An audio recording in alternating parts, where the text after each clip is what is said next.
This shit can get real freaky. How about Pippi Long and Dashiki? Where you at, send the address, they'll meet you. Lariano. We ain't going back and forth and fake beefing. Hang with the ops, you get slayed with the ops. I'm the reason everybody got K's on the block. What I pay for my watch, don't you hang with the cops? It's 2021 and niggas still broke. Hang with the ops, you'll get slayed with the ops. I'm the reason everybody got K's on the block. What I pay for my watch, don't you hang with the cops? It's 2021 and niggas still broke. Hang with the ops, you get slayed with the ops. Shit, nigga. Hang with the ops, you get slayed with the ops. It's 2021 and niggas still broke. Like, why you even hanging with them for? Oh, that's your cousin, I put his brains on the floor. They don't never throw no money at the club. All they do is see you and speak me up. Like, what's with all the dick riding, bro? He's a nobody, I sent his ass to the stove. Deep on shit, what you got up on my 40? I like FNs, Dracos, 9s, and little 40s. I sent MJ and MJ outside the garage, you know. Give us front row tickets right now before we extort you. Better listen when I speak right now, who getting money? They'll slide up on your block right now, I'm not important. Hang with the ops, you get slayed with the ops. I'm the reason everybody got K's on the block. What I pay for my watch, don't you hang with the cops? It's 2021 and niggas still broke. Hang with the ops, you'll get slayed with the ops. I'm the reason everybody got K's on the block. What I pay for my watch, don't you hang with the cops? It's 2021 and niggas still broke. Hang with the ops, you get slayed with the ops. Shit, nigga. Hang with the ops, you get slayed with the ops. It's 2021 and niggas still broke. Fake tough, you must be off a pill, bro. My shooter with me ain't always in kill mode. Thanks to Rami, I'm always in chill mode. Don't think about it, nigga, I'll kill something. Don't make me go up in the go yard still package. Did him like SpongeBob, I'll kill Patrick. I make niggas give real good captions and double back on the candlelight and get it cracking. Get the slap, who put $10,000 on my head, niggas capping. Niggas rappers, niggas actors, niggas bitches, niggas faggots. When his body hit the ground, get his jacket. The op lover died too, it was tragic. Hang with the ops, you get slayed with the ops. I'm the reason everybody got K's on the block. What I pay for my watch, don't you hang with the cops? It's 2021 and niggas still broke. Hang with the ops, you'll get slayed with the ops. I'm the reason everybody got K's on the block. What I pay for my watch, don't you hang with the cops? It's 2021 and niggas still broke. Hang with the ops, you get slayed with the ops. Shit, nigga. Hang with the ops, you get slayed with the ops. It's 2021 and niggas still broke. Man, we don't do ops. We don't do niggas who hang with them, associate with them. Nigga, we gon' fuck about none of that, nigga. Yeah, we gon' put you in this casket too. Shit, we gon' get this nigga a 6-man casket. Yeah, hang with the ops, you get slayed with the ops. Yeah, hang with the ops, you get slayed with the ops. Yeah, yeah, hang with the ops, you get slayed with the ops. Hang with the ops, you get slayed with the ops. It's 2021 and niggas still broke.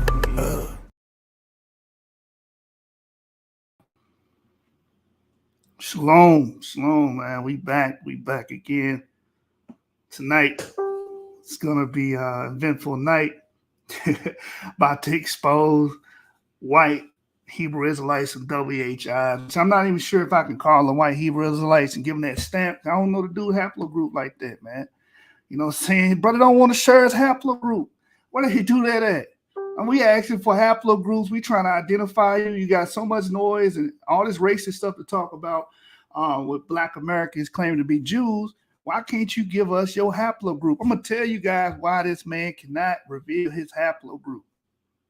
The reason why he cannot reveal his haplogroup is because he knows damn well that he has a Europeoid haplogroup. He has a haplogroup that is related to the Caucasus. He has a haplogroup that's probably Armenoid. He has a haplogroup that has nothing to do with the original Levantine population. He has a haplogroup that has nothing to do with the fathers of Afroasiatic. The fathers that would have brought in Afroasiatic and then Semitic would have eventually divulged from that original branch. He knows that. He knows those people were not speaking Afroasiatic before the Copper Age. So this guy does not want to reveal his haplogroup. He has the link to tonight's show so he can jump on and we can debate the information and have a quick informal debate. But even if he doesn't jump on, he's going to get exposed tonight because we're going to show and prove that these dilettantes on the internet that like to be social media warriors, keyboard kung fu martial artists, Krav Maga on the keyboard, black belts, don't have the information. They don't understand the science. They don't understand what they're talking about. They make shit up as they go. Ad hoc rescue fallacy. We're going to cover that tonight. And we're going to show and prove that this guy is a complete dilettante and has no business talking about who is eligible to be an Israelite, who is eligible to be even considered a Jew, because he can't even answer a simple question like, what is your haplogroup? And you know what? I'm gonna put the link in the chat, and then we're gonna go over these Facebook comments, since these guys are cowards and do not want to come on the link or hit the link and show face. All you guys are cowards. All of y'all. You got all of the bravery in the world when it comes to being on social media, and you can meme bomb people. All you do is bring a bunch of memes. Then we hit your ass with 10 sources, solid sources, certified sources. 10 sources, EP2 being the father Afro-Asiatic. The Akkadians having haplogroup E. The E marker being Proto-Semitic, Proto-Semites. You getting your ass beat the fuck up, and you don't want to show face. Hey, Nehemiah Yasharala said, which white Israelite are you talking about? I don't even know if I call, you know what I'm saying? I just threw that out there as a zinger, but I don't even know if I call this man a white Hebrew Israelite, because I kind of reserve that to my brothers. And when I say brothers, I'm talking about those that are Ashkenazi, Mizrahi, and so on and so forth, nominal Jews that do have the E marker. To be honest with you, I think BHIs and WHIs should unite. Even though y'all use BHIs as a term in a negative way, but I'm putting that out there. People gonna click, they're gonna click the video and see what he's talking about. White Hebrews. I knew that guy. I knew, and this is something this dude did today. He was like, "Oh, you sure you related to E1B1B?" And then he showed a picture of white people with E1B1B. You know what I told him? That's family. That's family. You late to the party. We don't do phenotypes over here. We don't say or demarcate someone based off their phenotype. We go off of the pedigree, vertical relatedness, meaning those people with E markers in the Middle East or wherever they might be, in Europe, in the Balkans, we share an ancient ancestor. We branch from the same tree. So all that racist talk ain't gonna help. All that color is not gonna help. We dealing with science, man. Then he said, "Oh, you guys don't believe in the Tanakh." Okay, let's see who don't believe in the Tanakh. Genesis 9 verse 19 says, let me let people in. You know what I'm saying? I'm random. My sister Shari in the building. Let me drop this banner real quick. My sister Shari, Yap Gang in the building. My brother Sean the Don in the building. Yeah. So before I go in, man, what's y'all thoughts on Laban? Because I'm gonna drop names. Laban, Rabbi Lewis, you are not welcome. You know not to come on my shows, man. Unless you got your DNA and you ready to talk about it, your ass is finna get kicked out of here quick with the quickness. But anyway, excuse me, y'all. What are your guys' thoughts? Yeah, he got out of here. What are you guys' thoughts on Laban's statements, the other brother's statements on the Israelites and whatnot, and his idea behind who a Jew is? Does anybody want to bring that out? Touch on that? He's a racist, troll, anti-Semitic, right? Dishonest. Bring it out. He considers us to be like pre-Adam. 1 minute we're pre-Adamites, another minute we're Bantu. He can't make up his mind whether we pre-Adamites or whether we Bantu. He wants to literally whitewash every type of history and say it's his people doing everything. And when he says his people, he's just talking about, quote unquote, white people. Right. Which all white people are not his people. Correct. So he's a racist. He's a bigot. What you want to add to that, Sean? Yeah, it's continuous with these guys. Him, Hebrew Israelism, with Laban. It's a few of them. They keep following us around, trolling all videos that are made. Always have something to say. Right. So they're pretty much trying to be in the way. Pretty much, they're making sure if they see us progressing or they see us sharing information, they're making sure they're in the comment board to try to, be parasites and nag and get in the way. Nuisance. Yeah, exactly. A nuisance. Exactly. And just continuously making these comments. I'll add on later. I'm gonna let y'all move forward, and then I got something to say about these things. Okay, all right. We got my brother Avery in the building, Hebrew Israel in the building. We're talking about, Laban and friends. My WHI brother. Oh, Michael right. Anthony, Zach, I believe his last name is Stewart. So we got Laban Lakim, however you pronounce his last name. Michael Anthony Dodd, and then we got Zach Stewart. Oh, that's his name, Michael Anthony Dodd. Yup. Okay, because I don't know their names. So Laban, Michael Anthony Dodd, and Zach is the three individuals that we're discussing tonight. Yup.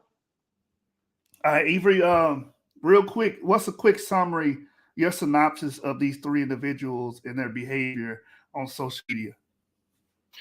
All right, so I would say that these three individuals have never, ever quoted a scientific paper in their life, let alone read one. Everything they post is a meme, a literal meme that you will find on 4chan or Stormfront, one of those racist websites. And they clearly are racist because of the things that they post, such as naked African children. That's downright pedophilia, in my opinion. And they post these things on Facebook. I'm surprised the FBI or anybody hasn't cracked down on them, because these photos are in their cell phones. Furthermore, they post just other pictures of naked Africans as well, claiming that everything they post is us without knowing the nuance of Africa, that it's a very diverse continent and not everybody there is the same. Furthermore, every time you bring up a scientific paper, they call it pseudo. So Christopher Ehret, E. Lipsky, all these linguists and scientists that speak on Afro-Asiatic or African history or Semitic history, culture, and language, genetics. They basically, say that they're all pseudo, all these academics who went through college, through school to learn about, all of this ancient Near Eastern and African history. They're all pseudo, apparently. So these three individuals seem to basically be hardcore trolls that, frankly, I'm surprised is still allowed on Facebook. Like I said, they post derogatory photos. They have absolutely no credible science behind any of their claims. And, they're just downright racist. But that's what I would say when I sum up these three individuals. I would also add Violet, because we've seen threats, downright trying to get physical. I would add violence. So not only they're a hate group, they're a violent hate group. Right. Made an attempt at doxing one of our members of the Yap gang. Yeah. Right. Yeah. They threatened a man's life and his family, his daughters, saying that they're going to find him, doxing him, showing all of his personal information that may or may not be true anyways. But still, the fact that they will go through this to try to scare him into, I'm just going to say the words, killing his family, that's borderline, can lead you to jail. That's illegal. It's actually illegal to make certain verbal threats, even through text and on Facebook. So you can take legal action. And these guys probably should be a restraining order against them or something. I didn't even know Armanoids had rednecks. That's redneck behavior. That's Ku Klux Klan behavior. You know what I'm saying? You guys, That's Red Hook behavior. That's what that is. Red Hook. Red Hook. Yeah, man. These individuals, man, they're getting exposed tonight. We're gonna show what these guys say on Facebook and show that these guys are not intelligent. These people are dilettantes, and they're pretty much just colorist, racist, fascist people, and they don't understand line of descent, which we're gonna go over here in a minute. They don't understand autosomal DNA, Y DNA, and stuff of that nature. I'm just gonna go ahead and say this: if someone says, "Hey, I have 18% Chinese DNA," I'll just say something like that. That does not mean you descend from Chinese directly, or ancient Chinamen directly, or Han. Let me put it like that, be specific. That doesn't mean you descend from them. You have to have a sex chromosome to determine that. What autosomes do is show who you admix with. That's all. Nothing more, nothing less. So what these dudes do, and LeBron and the what's the other dude, Michael, they're not the only ones that do this. I've seen someone else bring up the Natufians and then try to connect them to the Jews and say, yeah, so the Natufians were there, and then the Jews and the Ibero-Maurutians. Wait a minute. What are you talking about? If you're talking about the Jews with the J markers, they do not descend from the Natufians. They don't. In order for you to descend from that Natufian, you have to share the markers, the paternal markers. That's how we know if you descend. And clearly, this guy doesn't understand that concept. He doesn't know how DNA transmission works. He doesn't know how biology works. So just because you share some DNA with a particular group does not make you that particular group. So we're going to make that clear tonight. We're going to make that abundantly clear. So what I'm going to do is go to the Facebook post, and we're going to share with you guys what these people have been saying in their type of arguments, just to reveal. Also, I don't mean to cut you off, Shu, but I want to make one quick point. We offered them to come onto the show. We sent them the link, the StreamYard link, so that they can make their point across, so they can make their piece.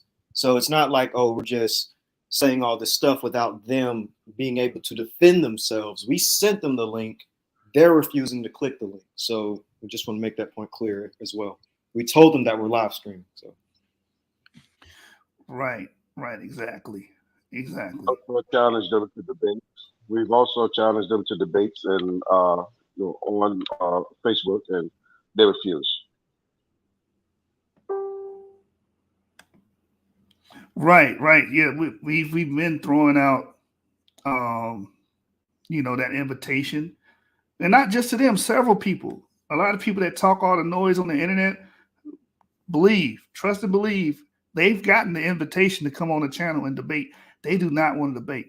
93, Garfield, all those guys that talk the loudest, they do not want to have a formal debate, 3 rounds, and a judge. They don't want it to do a debate because they know in a debate is structured.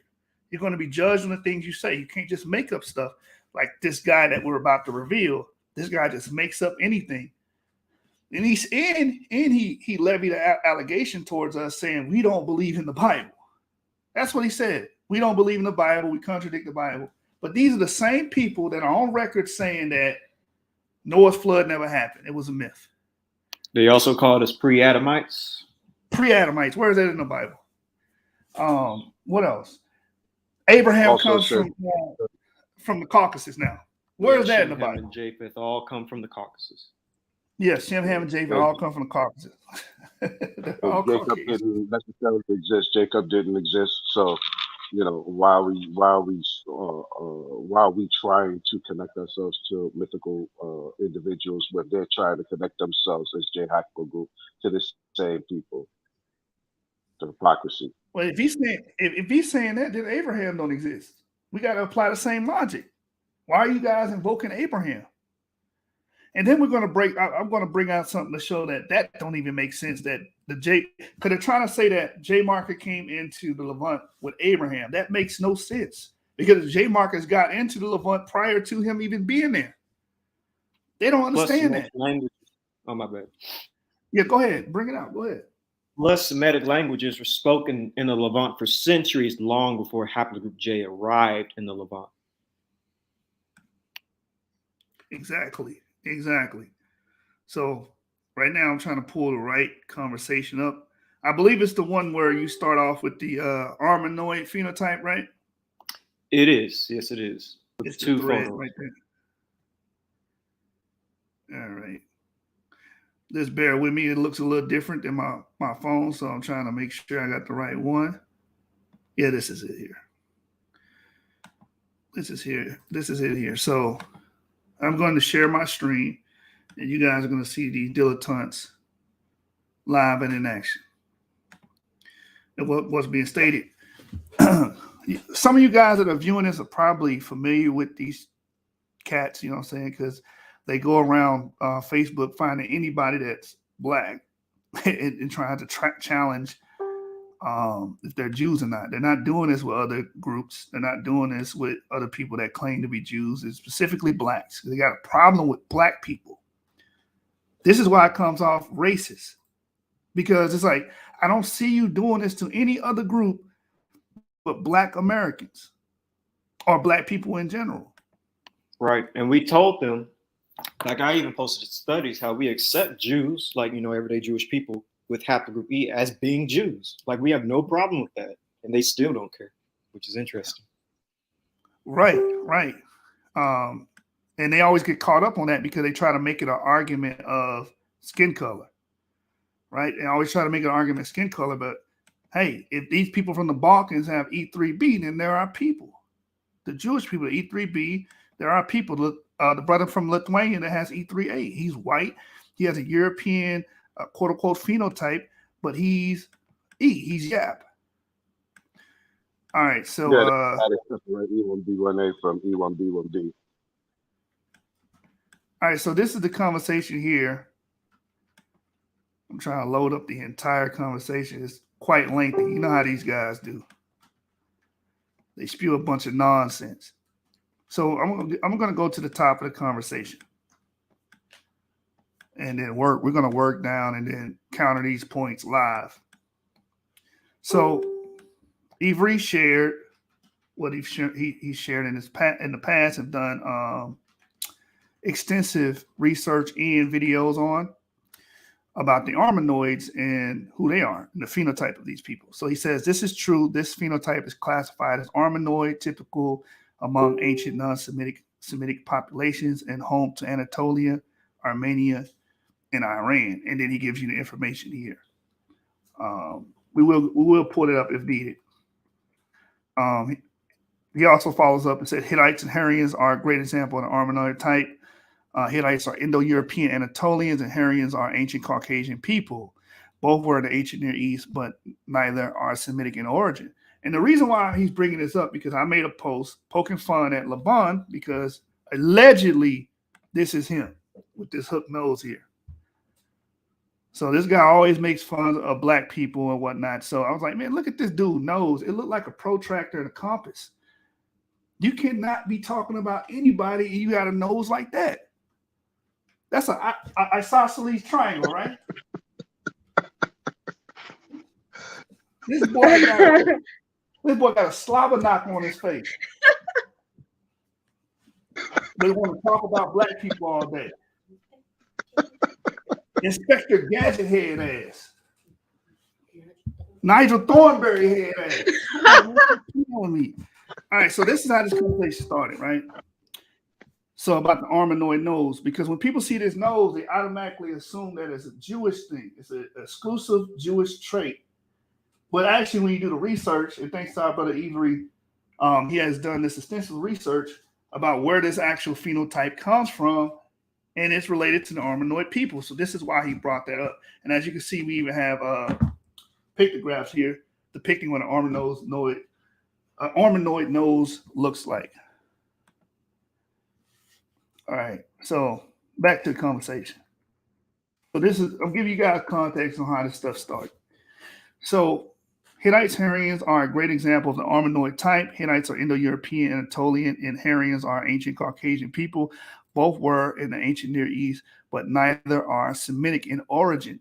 Pay attention to what he's saying. And then he gives you a bunch of pictographs here, ancient Hittites and their noses, and modern people that have this phenotype. It is not exclusively a Jewish thing, as you know, some pundits in the media will try to make it seem to be. So back to this conversation. Wow, there's a lot of comments. I got to load up view previous replies.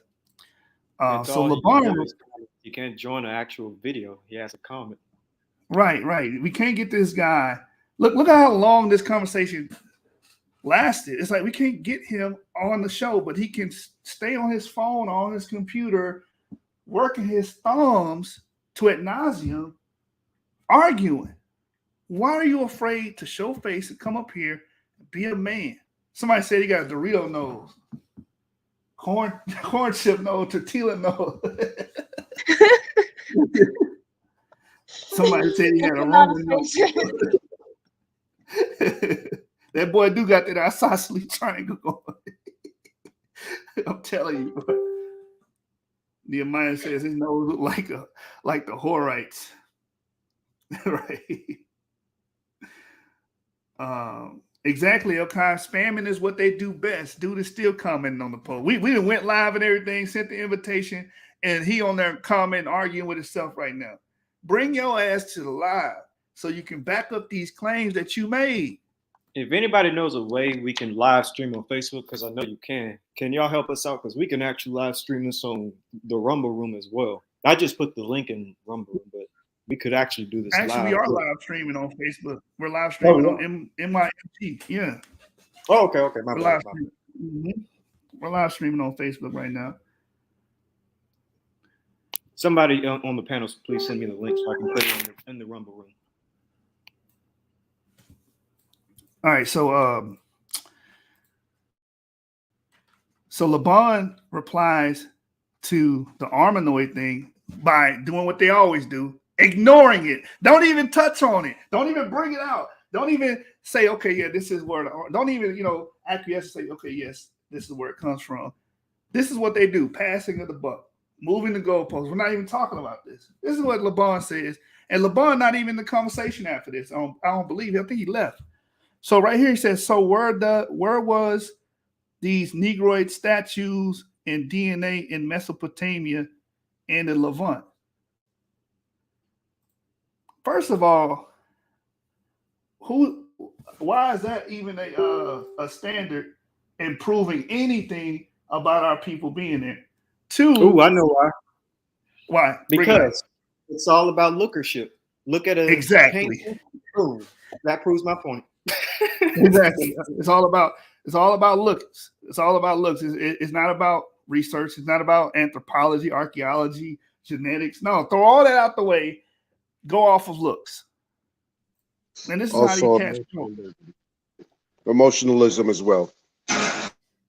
Right. This guy says, so where's the Negroid statues and DNA? There's no such thing as Negroid DNA. That is a very antiquated way of looking at things. DNA is not Negroid, Caucasoid, or Mongoloid. That comes from craniometry. That is not a term that's being in use in modern genetics because it doesn't make any sense. Because someone that has E1B1A can have a completely different phenotype from a relative that has E1B1A. So, and then it says the DNA is in the Levant. The DNA is there. We have Yap markers, ancient Yap markers in the Levant. And you idiots keep bringing up the Natufians. Do you not know that that's the Yap marker? E1B1 and E1B1B are Yap markers. And E1B1 is the parent of E1B1A and E1B1B. You guys also, go ahead.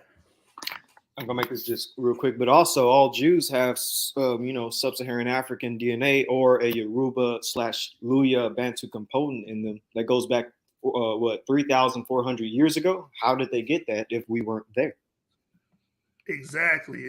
We can bring that article up, but that contradicts the Bible. No, that contradicts your idiocy. That's what that contradicts. You have no evidence, no proof of the things you say, but then want to pull up DNA reports and don't even know what you're looking at. So we'll go to Primer Johnny 2011 and bring out what the brother just stated about the history of the African gene flow. Let me pull it up. Shalom to everybody that just got in the room. Hit the like and subscribe button. And they said, "Oh, the dude is on Facebook now, live stream." Yeah, he only doing that so he can make the excuse to not show face. Bro, I'll do another show tomorrow. When you available? We'll do another show. Every day we'll do a show until you bring your ass on. All right, so let's pull this paper up, and I want to get straight to the business on this. It's 3,400 years ago, right? Or 35. Avery. Oh, I'm sorry. I was looking at something. 72 generations or something like that. Yeah, I'm trying to quickly go through it. 400 years ago. I remember that specifically. And it was before the Babylonian exile. These Jews had, a Yoruba component before the Babylonian exile 3,400 years ago. Yeah. Yeah, let me share and show that real quick. Which goes to show you we were in that land, you know. If it was before the exile, and the Babylonian one was the first one, it's either Babylon or Assyria, but it was the first one. Right. So this is the article about the ancient African gene flow, and I'll show the title here real quick. But I want to read what the brother is referring to. It says here, a striking finding from our study is consistent detection of 3 to 5% sub-Saharan African ancestry in the 8 diverse Jewish groups we studied. So the DNA that he asked for, ironically, is in the people that live there today. The people that you accept as nominal Jews have this DNA. And it lists the groups: Ashkenazis from Northern Europe, Sephardis from Italy, Turkey, and Greece, and Mizrahis from Syria, Iran, and Iraq. This pattern has not been detected in previous analysis of mitochondrial DNA and Y chromosome data. And although it can be seen when re-examining published results of structure-like analysis of autosomal DNA, it was not highlighted in those studies or shown to be unambiguously reflect sub-Saharan admixture. We estimate that the average data mixture of 72 generations, less than 2,000 years, assuming 29 years per generation, is older than that in Southern Europeans and or other Levantines. So when we look at this DNA, the DNA is dated to be older than the other surrounding groups. It says the point estimates of over all 8 populations are between 1,600 and 3,400 years ago, but with largely overlapping confidence intervals. It is intriguing that the Mizrahi, and Iraqi Jews, who are thought to descend at least part from the Jews who were exiled to Babylon about 2,600 years ago, share the signal of African admixture. An important caveat is there is significant heterogeneity in the dates of African mixture in various Jewish populations. Now, here we go, right here. A parsimonious. Now, if you guys have been following the channel, you should know what parsimonious means. It's the explanation with the least amount of assumptions. A parsimonious explanation for these observations is that they reflect a history in which many of the Jewish groups descend from a common ancestral population, which was itself admixed with Africans prior to the Jewish diaspora that occurred in the 8th to 6th century BC. So before the diaspora, before the Assyrians came in and replaced people and expelled people, before any of that, before the Babylonians, before that period of time, Africans were there, and this is how they would pick up this DNA. Exactly, Nehemiah Yasharallah. DNA cuts all of their arguments. DNA cuts the color argument, because now we're not arguing on pigmentation or what the person particularly looked like. We're not doing that argument. We're showing you that the DNA was there in that land. That's why it's so pertinent for us to study the DNA to show and prove that we were not locked in Africa as some type of prison. People use Africa as a prison, an ideological prison to lock us up in, to say we're not here, we're not there. Even though we found ancient DNA in France, we found ancient E1B1A in Iran, we found it in the BMAC culture. We found it. We found it in Corsica, which is a very important paper because it tells you that where we find E1B1B samples, we also find E1B1A samples. And they purport that these people migrated. Because how did they get to Corsica in the first place? They didn't teleport. They didn't do the Run Dalton. You know, Run Dalton believed in ancient Egypt. They had a teleport machine. You know, Osiris had a teleport machine that looked like a lotus flower. They didn't teleport. They migrated. And they say they migrated through the Levant corridor, through the Balkans into Italy, what is known as Italy, to Corsica. So that means we would have to have DNA or DNA relatives, ancient ancestors that actually made that route and was around in those areas. You cannot take that from us. That's empirical. You want to add something to that, Avery? I think we got my sister Jay Jackson in the building too. Shalom, sister. Shalom. I'm just listening. Shalom, JJ. Yeah, I'm here.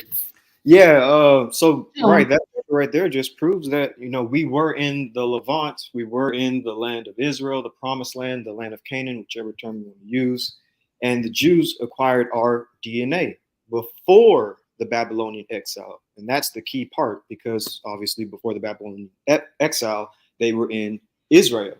And that means our ancestors were there, because you don't just pop up and get genetic admixtures out of nowhere. Like, the Jews aren't just going to have Eskimo DNA 3,400 years ago, you know. So keep in mind that our ancestors were indeed in the Levant 3,400 years ago during that would be the Iron Age of ancient Israel. So, right, right, in the DNA, if you look at the study, it's the Yoruba and what's the Bantu tribe that they Luyah and Bantu, yeah, in Kenya. The Luyah and Bantu and the Yoruba match those signals. So we can infer that they were in that land, because, like you said, the only way to get this DNA is to have sex with that person, mix with that person, admix with them. And that's how you get that DNA. And the only way you mix with people if you're in close proximity with them. This is why it says the parsimony explanation for these observations is that they reflect the history in which many of the Jewish groups descend from a common ancestral population, which was itself admixed with Africans prior to the beginning of the Jewish diaspora. You can't get around that. Now, this is the part where he would say, oh, that contradicts the Bible. Where? How does it contradict the Bible? You don't even believe in the Bible. You think the flood is a myth. You don't believe that in what Genesis 9 and 19, verse 19 is true, that the three sons of Noah populated the entire planet after the destruction of the flood. You discount that. And you say that Abraham comes from the Caucasus. Where is that in the Bible? That Abraham descends from the Caucasus. Please show me that. Since we're the ones that are anti-Bible, anti-Tanakh, and we're going against it. So you show us in the Bible where all those things are so. But guess what, Yeshu? Even if, let's just hypothetically give them this. Let's just say Abraham came from Armenia. Even if that's the case, guess what? We still find Bronze Age haplogroup E remains in Bronze Age Armenia. Both E1B1B, but also in Iran, we find E1B1A and E1B1B. So exactly, it don't even matter. It don't even matter. It's like pick your poison. Pick your poison. We there. It's over with. There's really nothing to talk about, you know. In the article, let me give you guys the title of this article. The history of African gene flow into Southern Europeans, Levantines, and Jews. Marjani is the head geneticist on this one. And you guys can see where that's coming from. So we're going to go back to the Facebook post and deal with this guy's comments methodically. So, by the way, I'm just going to make this quick point. He stopped messaging me specifically after I told him, after I dropped the link and showed him that we're online and we're live. Now he's quiet. Yeah, they said he was on Facebook Live right now. He started a live. Oh, well, can somebody put that link in the chat? I want to kind of just look at it. So that was Laban's comment. Where's the DNA? We pretty much smashed that. Laban also replies, why is it when I search the global ancient DNA map and take it to the Bronze Age, Iron Age, all that I could find is Hijkrt. Why is it 0 E1B1A in the Levant from 10,000 BCE to 70 AD? So think about what he just said here. So he says in the Bronze Age and Iron Age, all that I could find is Hijkrt. First of all, that's not even true because we've already established that E3B had its presence there. You know what I'm saying? That's why you jump to this point. Oh, E1B1A in the Levant. Yap markers are already there. You keep ignoring the fact that Yap is already there. E1B1's there, and E1B1B is there. E1B1 is the parent to E1B1A and E1B1B. Its descendants can create V38 chromosomes, which is the parent or the basal group of E1B1A. So what are you talking about here? This shows that these people don't understand DNA at all. They don't. And Eve Reed responded, did we lose somebody? Or somebody just came in? I heard something, but I'm not for sure. Oh, you're sure. You're sure. I see him. Shalom, brother. So right here, Avery responds with these statues here because these people are clearly dark-skinned people. You want to touch on this, Avery? Yeah. So what you see is a mural of Elamites, or some people term them Elamites, but this is from Iran, specifically Susa or Susnia. And this would have been made around the time, I believe, either the early Iron Age or second Iron Age period. But yeah, these are just Elamite frescoes or murals. As you can see, the Elamite gods and the Elamite warriors are depicted with dark brown skin and curly hair and such. And the only reason I posted this is because he was claiming that the Middle East didn't have dark-skinned people, and I'm like, what?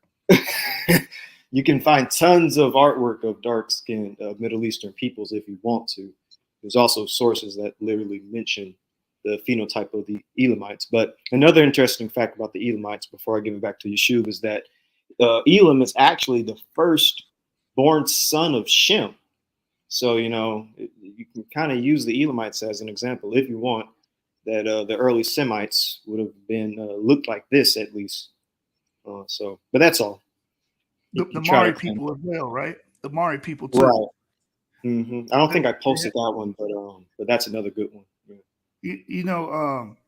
I believe Sargon said that a lot of these people were designated as the black land or the black people.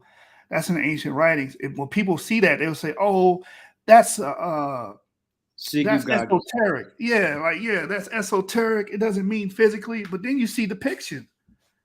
These people but are. This would be the part also. This would be the part also where he would say, "Oh, Yap Gang say that they don't phenotype, but whenever they do the presentations, they showing phenotypes of people. We're showing when Evie does this, he's showing what the people look like historically. We don't phenotype now because we find E1B1A, E1B1B amongst people who phenotypically don't look like us or don't look alike, period. So, that's another argument he would put up. Yeah, but the people that's phenotyping is them. We're going to show it. And when we say phenotyping, we're talking about we demarcating people and saying you don't belong to certain ancestors because how they look. We don't do that. You guys do that. That's why you spend most of your time and energy on focusing on Black Americans on Facebook. You're trying to demarcate them and tell them you're not the people. That's all you focus on, black people. Because in your mind, you believe that Black people belong in an ideological prison known as Africa because you can't see them outside of that continent or outside of actually sub-Saharan Africa. Not just Africa, sub-Saharan Africa, really. I almost never hear them talk about like the Kaifeng Jews all the way in China. Won't you talk about the other European Jews that have haplogroup R? You don't talk about them. Y'all always uplift the J marker, but don't you know you demarcate everybody else that has G, K, L, T, R? That's amongst the accepted nominal Jews. You pretty much said they're not Jews. But I don't see you guys going on Facebook attacking them or probing them for their DNA. I don't see you guys doing that. Why? Because it's all about the color of our skin and nothing else. What they're saying is your black ass can't be anything but what we tell you what you are. And that's a sub-Saharan African, and that's it, nothing else. But they can be European Jews. I even hear them talk about the Ethiopian Jews sometimes. Like that, they're not even Jews. This is every now and then. They black, so they can't be Jews. That's what black means in their mind. Yo, shalom, family. Shalom, Yashar. Shalom. Shalom, Yashar. Yeah. When you talk about the Luyah connection, are they saying that that the Bantu speaking tribes that's in Africa, they originated in West Africa, right? This is what the scholars say, right? The scholars say that the Bantu language originated in Africa. Yes. Okay. This is what DNA say. And I'm not going to share my screen right now because the shoe got it up. But if y'all need me to source up, I definitely can do it. Throw it on the screen. Throw it on the screen. Bet. Okay. Let me share real quick. Or do you need me to put it on my screen? You do it. No, I got it, bro. I got you. Yeah, let me put mine down. Oh, you got it. Okay. So this is some information from our DNA chart, right? From my DNA records. And it's dealing with the Luyah people, as you can see right here on the screen, right? Luyah in Kenya. Let's see what it says about the Luyah from the DNA aspect, right? It says the Luyah are one of the many Bantu cultures in Africa. The Luyah themselves can be further divided into several subcultures, each with a distinct but related dialect. So we got a similar language, family, where we can communicate amongst each other, right? It's believed that people speaking Bantu language originated in West Africa about 3,000 years ago and expanded eastward and southward as successful farming techniques fostered population growth. However, according to the Luyah historical records, they migrated south to Kenya from Egypt. You see what I'm saying? Now, I can read further on, but I just wanted to make that point because it's very important to understand that a lot of our DNA records and migration records are not started in what we would call a Levant, because a lot of us, after the first captivity, we didn't come back home. So when our people that left out of Babylon came through Egypt, Mizraim, this is who they're talking about. Those Egyptians that never touched those Israelites that passed through and made their way on into Kenya. Yeah, that's who they're talking about right here. I yield. Hey, Yashar, read that from the however. Read that again for me, brother. Please, one more time, man. No doubt. We right here. However, according to the Luyah historical records, they migrated south to Kenya from Egypt.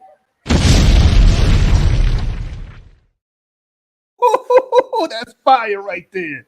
That's fire right there because, again, like we've been showing you, that matches the DNA.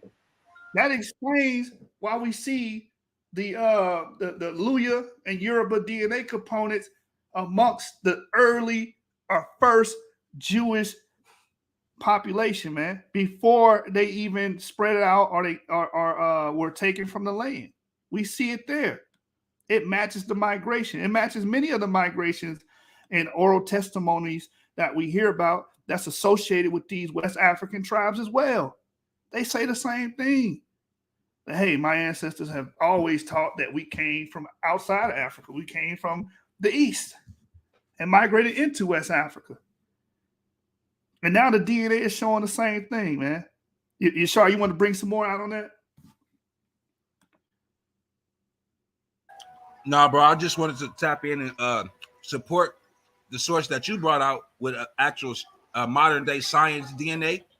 So it can be it's not subjective at all. We have solid, substantial evidence from different points of study to prove our point. It's not rhetoric, fam. Exactly. What these What dudes on DNA test was Facebook that? doing. I want to try it. You sorry, you said what DNA company was that? That was CRI Genetics. CRI Genetics. Genetics. Thanks. My bad. No doubt. Yeah, I'm trying to pull this paper up real quick. Sean, you want to say something? Go ahead. Yeah, sure. You could just drop your kit in there, or you have to actually give them a sample.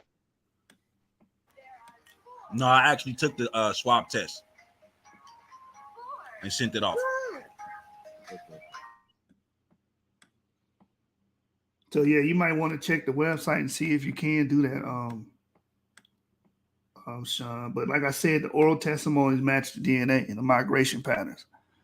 We can clearly see that. Right now, I'm trying to pull this article up that deals with the ancestry and showing the West Eurasian ancestry and showing that, hey, we migrated from these areas, just like the oral testimony says. Let me see if I can pull it up real quick. But yeah, that's interesting, man. You heard Luyah and then you pulled that out, man. That's all praises. All praises. That fits perfectly to what we're arguing tonight. And you know what? You guys that are watching, you see what we're doing is we're showing and proving. These dilettantes on the internet, they don't show and prove. All they do is troll us and give us memes and word of mouth and you black. That's all you hear. Like this dude kept calling, you a Bantu, you a Bantu. What does that mean?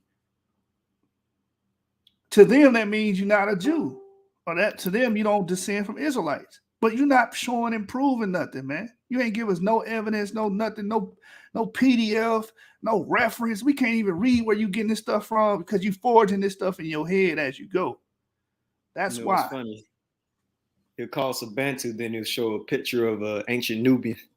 Yeah, ancient Nubians are not Bantus, idiot. What the hell? That's funny. Hey, you need to play that clip. That's not scholarship. Yeah, that's not scholarship. Hold on, let me. Yeah, man. I'm gonna play it when we get to that. Yeah, man, that's not scholarship at all, man. We're gonna ask Dr. Reggie about it here in a minute. But let me get this source I'm pulling up right now, and then I'll give y'all the title of it. First, I want to read from it. I actually just brought this up with my last video about the Eurasian migrations into sub-Saharan Africa. And I'm going to share my screen, show this source to back up what the Luyah was saying, that they don't originally, they're not originally from West Africa or originally from sub-Saharan Africa, that they actually migrated there from Egypt, which makes sense because how do you get from the Levant into sub-Saharan Africa? You're going to have to pass Egypt, going to the Levantine corridor and going to Egypt and then deep into Africa. That's how it has to go, right? So I'm going to share my screen and pull this article up. This is impromptu, so we just going with the flow as we read this conversation, man. I'm glad my brother Yashar Tanks on the Ground shared that because it got my brain moving and thinking for more information to share with you guys. So this is the article here, and within this article, it talks about the results of a PCA analysis. Right. And what PCA analysis does, it shows the affinity of groups. And the affinity that we want to know about is the Near Eastern and Sub-Saharan African groups. Right. So it says the results of the PCA analysis that are based on African populations to construct the PC show that the Tafrod individuals do not cluster with any present-day population. Instead, they take an intermediate position between present-day North Africans and Sub-Saharan Africans. Specifically, they are flanked by North African Mozabites and the Sahrawi, and by East African Afars of the Near Eastern and Sub-Saharan African directions, respectively. The East African groups, Afar, Oromo, Somali, as well as a 3,000-year-old individual from Tanzania, are the closest to the Tafra from the Sub-Saharan African side. For the East African groups, which together with the Tafra take intermediate positions between the Sub-Saharan Africans and West Eurasians, genetic links with the Near East have been proposed. Now, remember what he said. that y'all don't have nothing to do with the Near East. And where's the DNA of the Near East? Check this out. Watch what this paper says. Watch what it says. I want you guys to really hone in on this and pay attention to what I'm about to read to you guys. And it's going to go with the information my brother Yashar provided with the Luyah and their migratory story, right? Their oral testimony. It matches what we're seeing in DNA. And I'm going to prove it.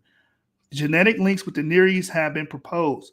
These links include introduction of early Neolithic, Levant-like ancestry. So when they say, oh, you ain't got nothing to do with the Levant, here we go.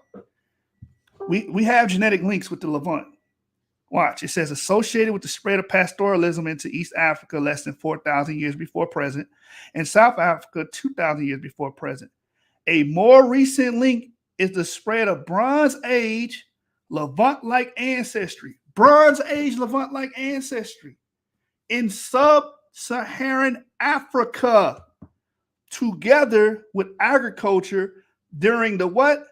Bantu expansion. So when he on the internet calling y'all, oh, you a Bantu, you a Bantu. Thank you. Because we have the genetic links to the Near East. We can see the Levant-like ancestry with the Bantus, which matches the oral testimony of these Bantus. They've been telling you for eons and eons, hey, my ancestors told us that we really not from here. We're not indigenous to West Africa. We're not indigenous to Sub-Saharan Africa. We actually come from outside of Africa. They've been telling those stories. And just like the brother just showed you with the Luyah, it matches with what they're finding with the genetics. So let me read this again. It says here, a more recent link is the spread of Bronze Age Levant-like ancestry in Sub-Saharan Africa, together with agriculture during the Bantu expansion. This will also explain why these Bantus had a lot of material culture that has its origin in Southwest Asia, like coconuts. Coconuts are not indigenous to Sub-Saharan Africa, but the Bantus had it. Bananas are not indigenous to Sub-Saharan Africa, but the Bantus had it. The ability to do metallurgy.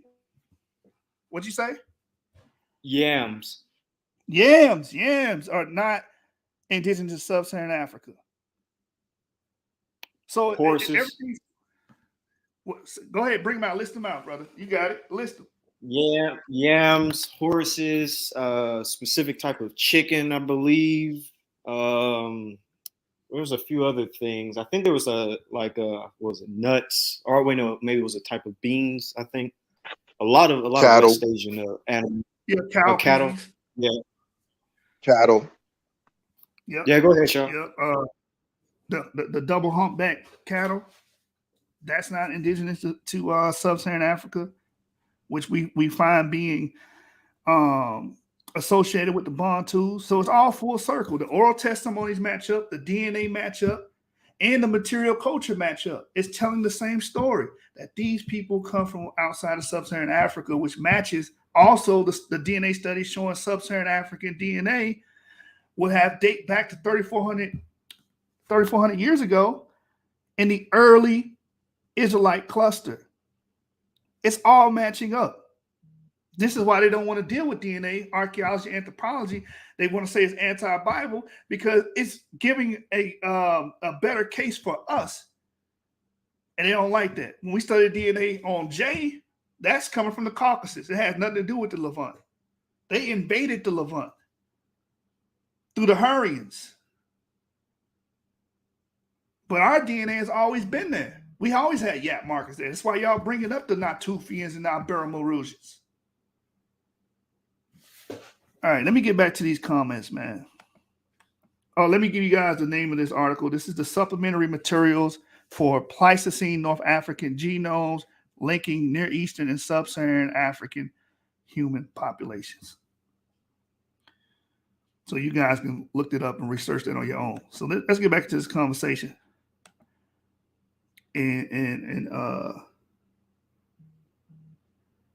Sweetening says only dromedaries have double humps, not cattle. Well, maybe I misspoke, but I think it's called a humpback cattle. I can look that up for you here in a minute, but we'll continue this show. But if you look up the humpback cattle, that comes from outside of Africa. It's not indigenous to Africa. Let me share my screen. Go back to this conversation we're having with this guy, with this dilettante. All right, so we left off here. Avery was showing pictures of the Elamites and them being dark skinned. And I'm glad he did that because a lot of them will say, when we're reading about it, right? If we're reading texts that say black, all this esoteric doesn't really mean they were physically black. But we actually have art and murals that show and depict some of those people were black. Then he also came up with this source here. He said haplogroup E is Semitic, and other haplogroups adopted the Semitic language from haplogroup E. And he has a source here. It states, for example, Underhill et al. States that V38/M35 lineages was carried into the Near East from Africa in the Mesolithic. This V38/M35 in Africa corresponds to the TAQL 49A. It is far more likely the pre-Proto-Semitic speakers went into Near East at this time, where Semitic languages have long since dominated. But the predominant haplotypes in most Semitic-speaking populations are variants of haplotype 7 and haplotype 8 in the TAQL system, which are equivalent to M89 associated lineages. So these two are FM89 lineages. These are Europeoids. And according to our model, these will be Japhites, not Shemites. The most parsimonious, what does parsimonious mean? The explanation with the least amount of assumptions.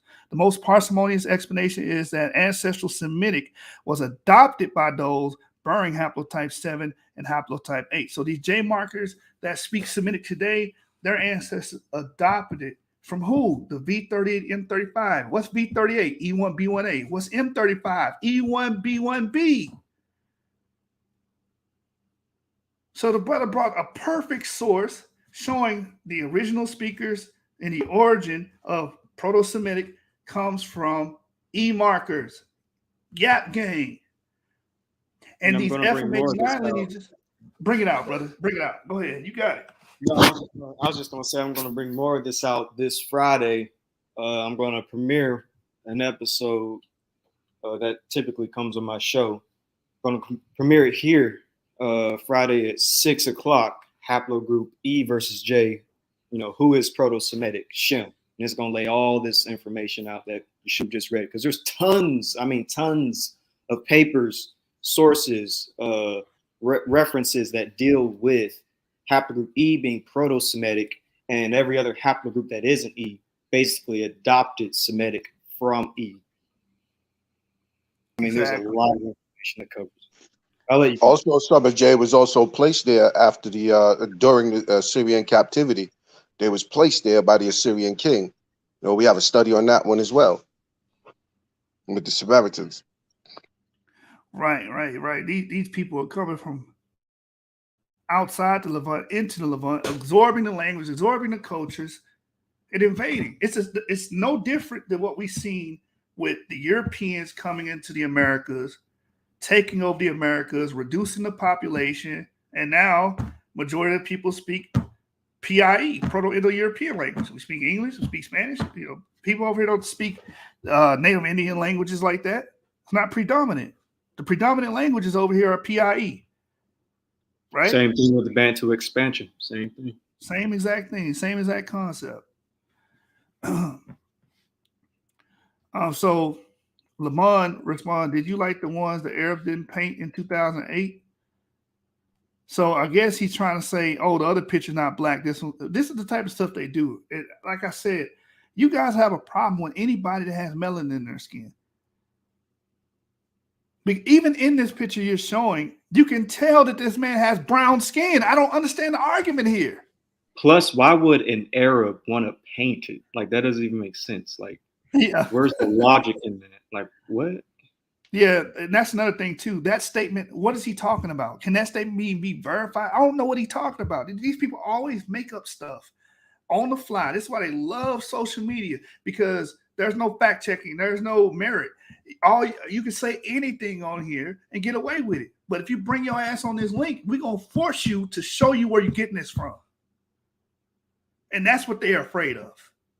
But even in this picture that you shared, this man has dark skin, dark brown skin. You could clearly see.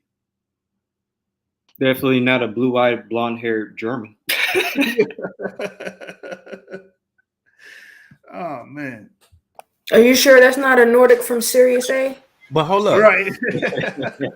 You know what's crazy? The discussion I was having a discussion on stereo today, and we was talking about what happened to Whoopi Goldberg, right? And we were dealing with colorism.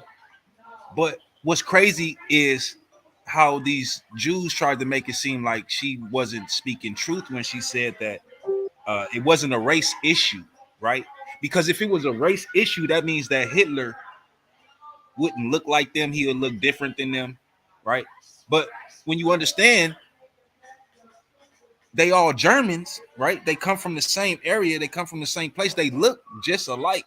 That means that's just an in-home situation, man-on-man situation. It's not a race thing. The only way that would make it a race thing, according to their standards and the way that they look at race, is if Hitler himself was a black man like you and me. That would be the only thing to make that a race issue. Other than that, they just dealing with semantics and playing games with words and wanting us to believe into that and fall into that. It's crazy. Yeah. Ain't they the ones that taught that it's the black race and the white race? And didn't y'all tell us Jews was in the white race? Absolutely. I'm confused. I'm confused. Jews, Egyptians, Berbers, North Africans, all Caucasians. Even sometimes Cushites, East Africans. Come on, man. They were the ones who taught us this system. That black, they got the black race, the white race. They used to say the red race for the Indians, and then the yellow race, and then the brown race for the Melanesians. So she technically, according to their system, she correct. It's not a race thing. They all a white race. They all fall into. I'm sorry, man. That's crazy, bro. That's crazy, man. But yeah, man. Let's get back into this conversation, bro. These dudes are color struck. Then Avery said, "Who said anything about paint?" Then this brother came in. LeBron left. I don't know if this is not LeBron's burner account, or this is a separate person. This guy here. That's LeBron. Yeah. So this is LeBron. Yep. So this is not the Michael guy. That's not Michael. Oh, okay. All right. I'm just trying to... LeBron got like 6 different accounts, man. He's a legit troll. Wow. That's a lot of energy. Yeah, so basically saying he doesn't really have a life. Okay. Exactly. Then he said that's not Negro. I don't know what he means by DA here. This I know what it means, but dumbass. Okay. Yes. Okay. But the only dumbass is this guy. Like, come on. He says this is note. He meant to say this is not the pronosticism. Look familiar. What? Okay. So then he put a picture here. I think this is an ancient African carving in Sierra Leone.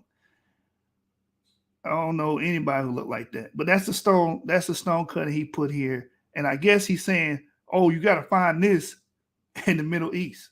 And this is what I'm talking about, man.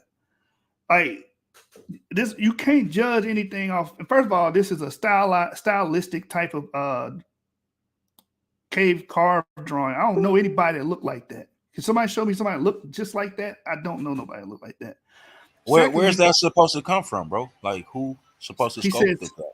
He says Sierra Leone. Oh, so Sierra African. So some Africans did. Yeah. But here's another thing too, man. And we covered this on the channel so many times. A lot of our ancient ancestors probably didn't even have what you associate with prognosticism or sub-Saharan African traits or what you call Negroid. We probably didn't even have that. Because if we're arguing that we started in Levant, we can see what those type of people look like. And especially East Africa. We just use East Africa. East Africans don't look like that. a lot of them don't even have that prognosticism. Right? Ramses the third with E1B1A. That's why I always use him as the best example. Right. If you look at Ramses III, he does not have prognosticism. He doesn't have wide jaws, big lip. We don't like. Come on, man. So like for real, nobody on the planet look like that. Like yeah. But okay, if that's supposed to be a sculpture of a real person, and we supposed to believe that, right? Like, all right. Y'all can't tell me that don't look like Homeboy from the beginning of this video. Y'all can't tell me that's not his Dorito chip nose right there. Yeah, that do look like old boy. Oh, let me go up. Let me go. I was up. about to say that. We'll go back real quick because you got to look at them lips, though, bro. You got to look at the lips on that sculpture. You can try and play games like, oh yeah, you got the wide nose and all that, but bro, look at that top lip. Is missing. The top lip is missing, bro. Man. Where it went? Somebody find his lip. Oh God, man, these people, boy, I tell you, these people crazy. All right, but anyway, DNA trumps all that. We got the migratory patterns, we got the oral testimony. We know that these chromosomes, our DNA, our ancestors was there. Then he says, tell me, what do 2, 4, 6, 8 have in common with you? Prognosticism. What? I don't even. Oh my God! I already know what he's trying to say. I guess is he saying this picture has prognosticism? Yeah, he's basically trying to say that we're Nubians, even though a couple of comments earlier he said that we're Bantu. So I don't really get the logic there, but yeah, he's basically trying to say that we're Nubians, where there were the black ones in the image, which I don't know how he knows. Like, has he tested the remains, or like has he... Nubians would come from the first Nubians would come from pre-Kerma, which is haplogroup A. We not haplogroup A, we haplogroup E. So that you wrong. We not Nubians. And then, like right here, like you said, there's numbers here. I don't know if y'all can see this, but there's numbers here associated here, right? Number 1 says Jordan, so I guess from the left to right. The first one is supposed to be somebody from Jordan. Number 2 is a Southwest Bantu, according to this meme. According to this meme, there's a Southwest Bantu on here. What's the meta nature of Bantu? I didn't know that Bantu was a meta nature word. So. Right, exactly. It wasn't a damn Bantu word back then. Come on, man. They would have said it's a Shemitic word, not even a Semitic, right? So I mean, I don't know. I'm not understanding. Yeah, right. This dude is making shit up as he go, like always. But prognosticism, right? It says prognostic state or condition. It's basically talking about cranial structure, fam. So let me continue. The quality of being prognostic, the condition of having a small facial or large craniofacial angle, projecting of the jaws, abnormal projection of the jaws. Yeah, that would be those that you would call Jews, and those that you would call Asians. They really have that, like that real big old butt chin, that extruding like big old jawbone that look like it ain't supposed to be there. Yeah. That nose is definitely an acute angle. That's not us at all, family. I don't know what this dude from. Oh man. Yeah, a lot. And then he always attacking Black Americans. A lot of Black Americans don't have prognosticism like that. They don't. Anyway, we got somebody in the chat that's in the chat.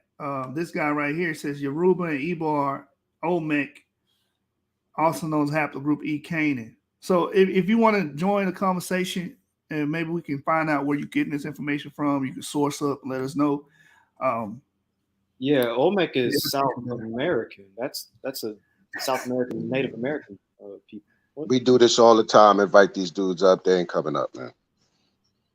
I know. I would love you to come. Like I had to put the invitation out there. He says, so are the Egyptians Canaanite pharaohs? What? So are Egyptian Canaanite pharaohs? You do know Canaan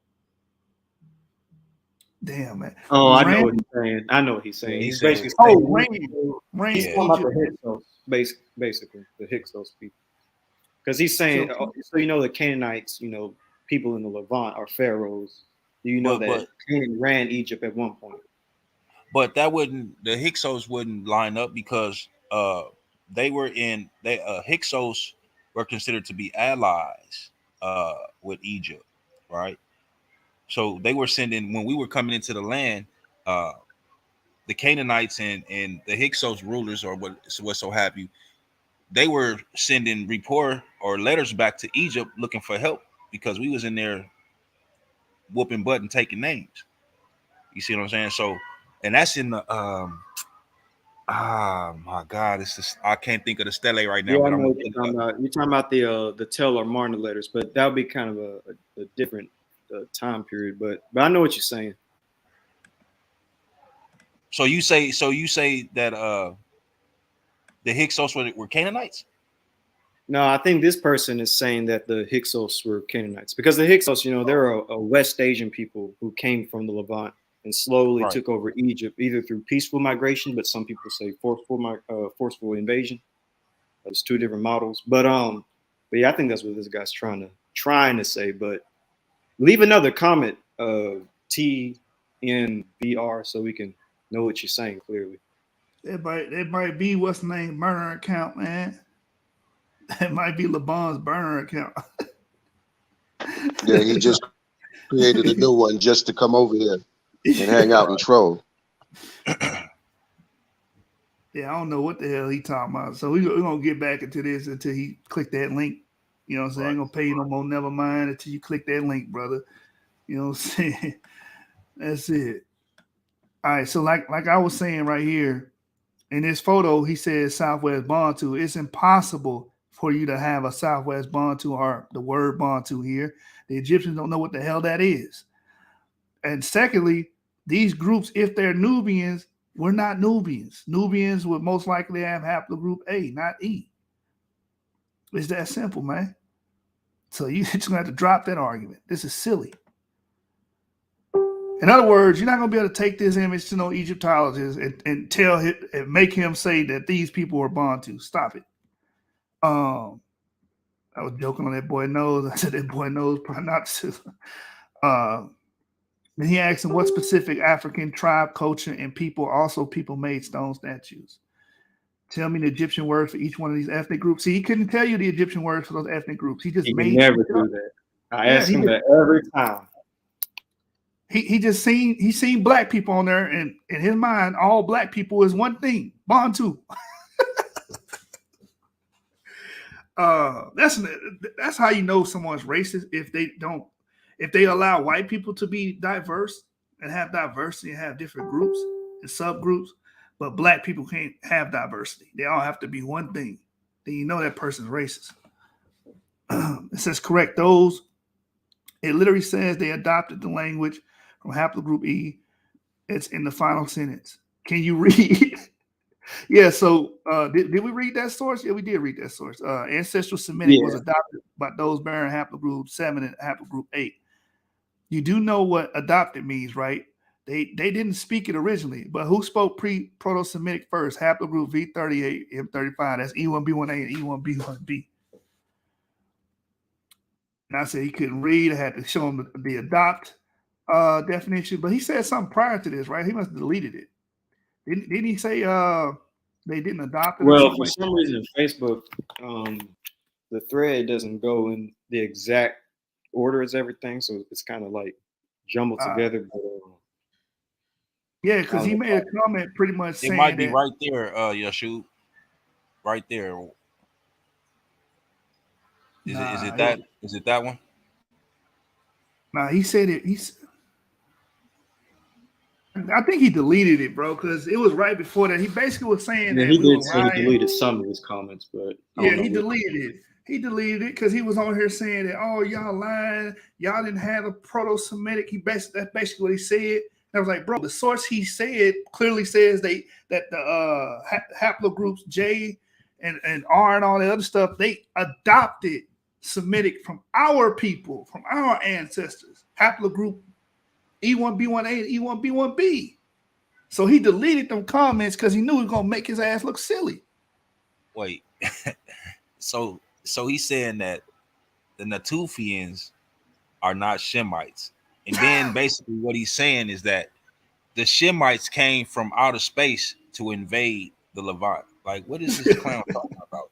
I don't know where he thinking they came from, but yeah, he was saying basically the Natufians were not Shemites. It just, But that then don't he make turns no around sense. and always cousin Natufian DNA. And I'm like, if they're not Shemites, then why does it matter who has Natufian DNA? Always bring up himself, his cousin, and some random Ashkenazi girl. Like, why does it matter if you don't think it's just hypocritical? That's what it is. Hypocritical, yeah, contradicting themselves. That's why you went back and deleted comments. You hurried up and deleted your shit because you didn't want to be made to look like a fool. But we remember what you said, bro. We remember. And then he said, "Go ahead, Sean." No, I was saying, yeah, it's the same thing with the with all the conversations we have. They get so deep, you know what I'm saying, that they start to, it turns into, oh, well, you know, Jacob didn't exist, you know. But at the same time, you're defending Jay as being Shemitic or Israel, but then you discount Jacob, like Jacob did. So what are you talking about? It's ridiculous. Man, it's so confusing, ain't it? Yeah. If Jacob don't exist, Abraham don't exist, then what do we like? Who do you descend from then? You ain't no Jew. You's a made up ass, fake ass Jew then, because Exactly. you don't have a forefather. Exactly, and why you defending it so hard? Like, for what?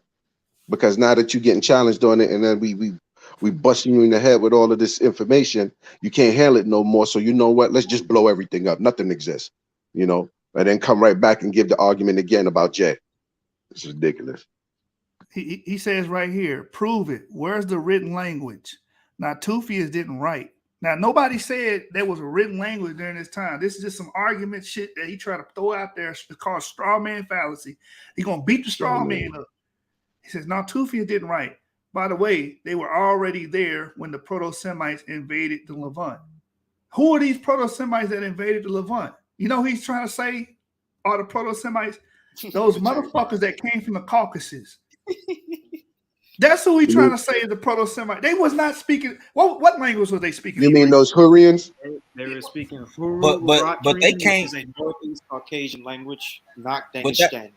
But that don't fit because they came so many years after this, the Natufians. So how in the hell are those that came from the Caucasus these Semites? Exactly. That shit don't work. It don't The make same no way the sense. flood happened in 600 BC and it was a localized event and didn't happen all at the same time. Right. Yeah, that's what this Armenian cat was Like arguing about. The Grand Canyon, you know, shows us that it was no flood over here in America. Right.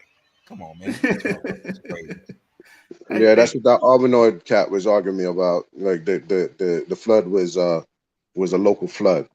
Like, what are you talking about, man? I mean, man. Even if it was a local flood, like, let's give them the benefit of the doubt. Let's say it was a local flood. E markers were still there. So that doesn't even debunk us. E was still in the middle. Hey, but later on, he's gonna say we don't believe in the book. We contradicting the book, but he going against the flood. So this whole statement about Proto-Semites coming from Canaan, I mean not Canaan, from the Caucasus, because that's what he mean, the Caucasus. We're gonna cut straight to the nitty-gritty. I'm gonna ask Reggie, is that scholarship? So is he violating the rules of scholarship? Some would say it's not even scholarship. Damn. That's not even scholarship. We kept asking this brother, where are you getting this information from? What scholar is going to say that Semitic languages came from the Caucasus? What scholar going to tell you that Afro-Asiatic came from the Caucasus? Absolutely zero. Stop it, man. This dude goofy as hell. He says, by the way, they were already there when the Proto-Semites invaded the Levant. The same time written language began in Sumer. Then he finally gives a Wikipedia article that says the Gasulians abandoned all their settlements circa 3700 BC in an event called the Late Chalcolithic Break. This event marks the arrival of the Proto-Semites from the Syrian Levant. The Semitic languages split itself off from the Afro-Asiatic language in 3800 BC. So during this time, where's your genetic studies to back this up? Where's your genetic studies that proves who these people are? And when it says right there that this event marks the arrival of Proto-Semites from the Syrian Levant, and then the Semitic language split itself. Oh, wait, hold on. The Semitic language split off from Afro-Asiatic in 3800 BC. It's talking about it splitting off in Africa, because the latest origin when it comes to Semitic languages, according to the Bayesian phylogenetic analysis, is that ancestral Semitic, pre-Proto-Semitic, came from Africa and entered into the Levant around 3750 BCE.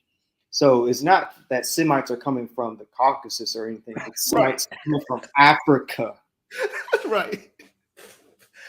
Which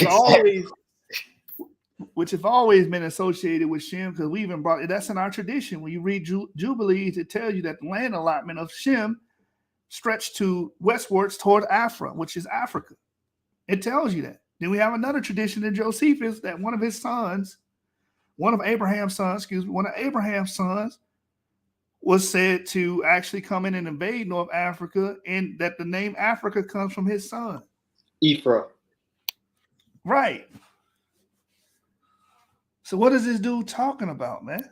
Also, even when it comes to Joktan's sons, when it comes to Joktan, the son of Eber, he had children named Sheba, like the famous Sheba in East Africa, and also Havilah. And these same names are also repeated as the descendants of Ham. So that even shows you that there was two Shemite, Hamite peoples living in Africa. Exactly. Is that Havilah, the land of gold, right? Mm-hmm. Havilah, Sheba, and Havilah. Yep. And Ophir. Right. And I told languages exist before writing, because he was acting like that was our argument. And languages, Afro-Asiatic existed before anybody was able to write. And it did not come from haplogroup J. Afro-Asiatic does not come from haplogroup J. It comes from E. And he says the Bantu and Natufi didn't have a written language. DA, the Proto-Semites did and started in Sumer, where your DNA doesn't exist. And then no paper to back that up, by the way. You got one right now? No, I said he has no paper to back that up, that Proto-Semitic started in Sumer. And by the way, the Sumerians were non-Semitic speakers. They spoke a language isolate. Isolate, right. They didn't even speak an Afro-Asiatic language. It says, right, and I told him nothing that we can call writing, however, evolved from about 3000 BC. In other words, spoken language seems to have been around from at least 30 to 50,000 years before writing was invented. So language, our argument is talking about where the language came from. You bring up language writing, and we still get your ass whooped on that. But where the language came from is our people. There's no way around that. You would not have a language. You would not have Afro-Asiatic if it was not for our ancestors. And that goes back to this comment, are y'all stealing? No, you stole and took from us. What are you talking about? That came from us. Bro, do you see this statement that's up under your last statement? Where it says Bantu started with, you talking about this right here? Bantu started with Sumer, dumbass, and they weren't E1B1A. What? The DNA shows us that the Bantu are E1B1A. Yeah, they don't even make. I didn't even notice he said that dumbass shit. Come on, man. What the hell is this? Man, stop. The Bantu started with Sumer.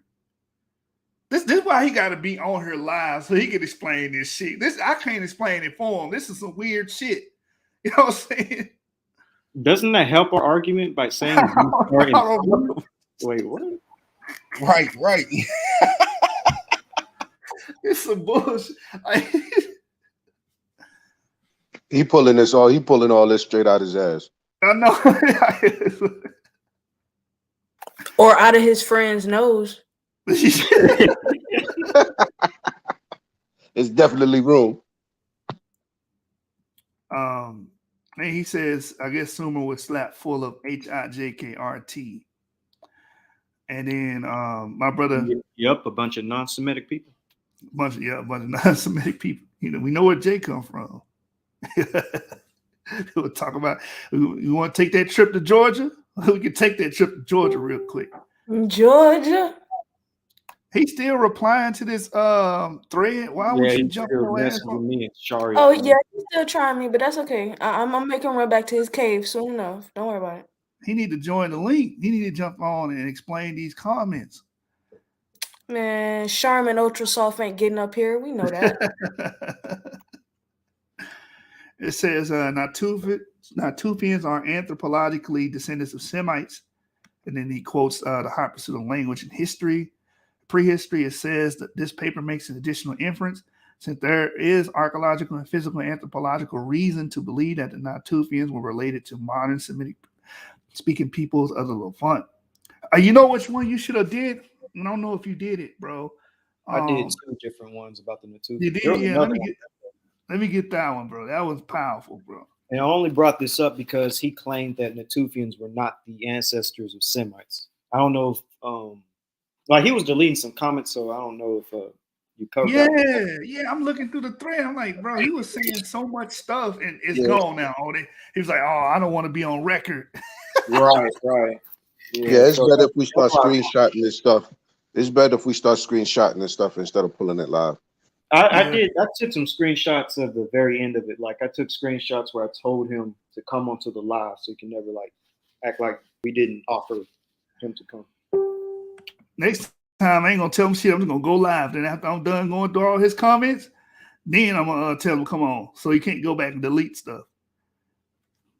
But he also put this out here on the Hot Pursuit. Well, actually, if you want to shoot, I just now remembered he had debates with Elkham in the past. So if you go through some of those other comment sections that he had with Elkham, you might be able to find some of the stuff.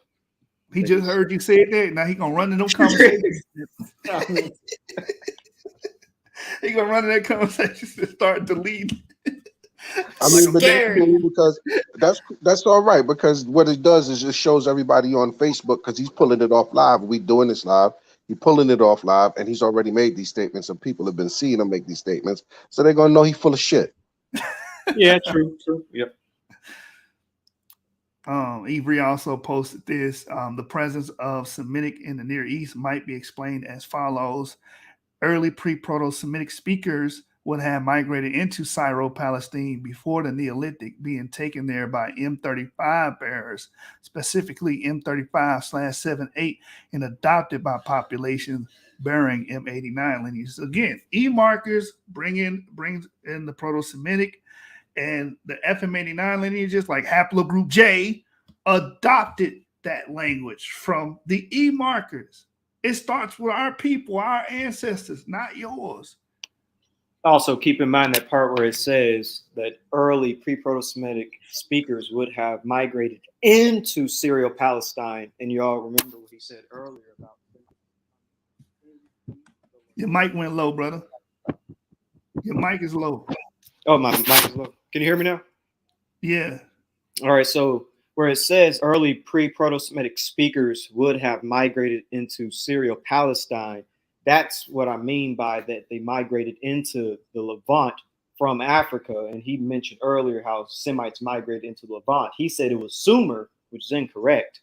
At the top, it says the overall pattern is not underlined, but it says the overall pattern is consistent with the model of the first speakers of Afro-Asiatic having emerged in or near the Horn of Africa or the Nile Valley. And then it talks about how they would have went to the Levant from Africa. So right. So it didn't start no damn Sumer. Like he pulled out his ass. Semites are literally Africans. It's just hilarious. And I respond, I said, he don't know Yap. See, this is why I wish he didn't delete his comment, because this will all make sense. They said he don't know Yap has been up and down the Levant Belt Cave in Iran 12 to 8,000 years ago. We do find E1B1A there in Iran, right? Golden Ear Cave, BMAC E1B1A and E1B1B specimen north of Afghanistan. We find E1B1A there. E1B1A in Mesolithic France, and we find it in Corsica. So for this guy to try to paint this narrative, bro, we've been up and down. That was our stomping ground, the Levantine corridor. We've been there. You guys are Johnny come latelys. You guys just got there in the Copper Age. We was there in the Stone Age. You understand? Y'all just came in, seen us that we was popping, that we had the right culture, and y'all took and adopted what we had already going, man. That's the facts. It's clear these Yap markers traveled together. All of the empirical data points that out quite vividly. And he says about the proto-Semites that the E markers. He said, nope, they were in the Levant 6,000 years before the proto-Semites invaded the Levant. So this dude does not listen to what he's saying. The E markers themselves are the proto-Semites. Dumb. The EM35 markers, the EV38 markers, these people would be the proto-Semites. No matter how you slice it, that's what the anthropological and linguistic evidence is showing us, tied in with genetics. There's no way around this. Then he quotes that same bullshit again, which doesn't help his argument. And then Avery says, you must not read actual papers. And then he hits him with another source. This is from the Bayesian phylogenetic analysis of Semitic languages identified in early Bronze Age origin of Semitic in the Near East. It states, we use the Bayesian phylogenetic methods to elucidate the relationships and divergent dates of Semitic languages, which we then related to the epigraphic and archaeological records to produce a comprehensive hypothesis of Semitic origins and dispersals after the divergence of ancestral Semitic from Afro-Asiatic in Africa. In Africa. Not Sumer, right? In Africa. We estimate that Semitic had an early Bronze Age origin about 5,750 years before present in the Levant, followed by the expansion of Akkadian into Mesopotamia. And as the other source related, these would have been E markers, not J markers. I believe 6,000 years ago, those J markers would have been somewhere in the Caucasus speaking whatever language that they had. Can you remind the people what language group those people are familiar with, Avery, if you don't mind? Yeah, so the language of the early J markers was a Caucasian language. They spoke a Nak Dangestani language, which is a Northeast Caucasian language. Now, the sub branch of that language is Hurrian and Urartu, but you can connect the two and call it Huru Uratrian. I'm actually going to cover this very soon in my J videos. But that's basically what these people would have been speaking, a Huru Uratrian language, which is a non-Semitic language, and it's considered part of the whole language, the whole Caucasian language as a whole. By the way, just to make a caveat, Caucasian is not Indo-European. I know we kind of say that here in the West, that we call white people Caucasians. It's actually not true. Caucasians are a specific ethnic group in the Near East. That will be your Georgians, your Armenians, your Chechens, your English, your Azerbaijanis, people like that. So that's the type of people these early J markers would have been. And we actually do find the highest amounts and diversity of haplogroup J in specific Caucasian ethnic groups like the English and the Chechens and Nak Dangestani speakers. But that's what I mean right there. Yeah, man. In short, those are Europeoid Japhites. You know what I'm saying?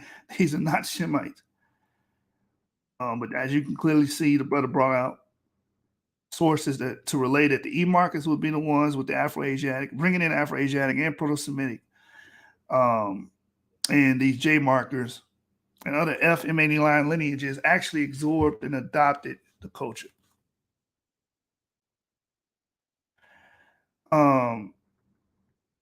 So did he delete this comment here?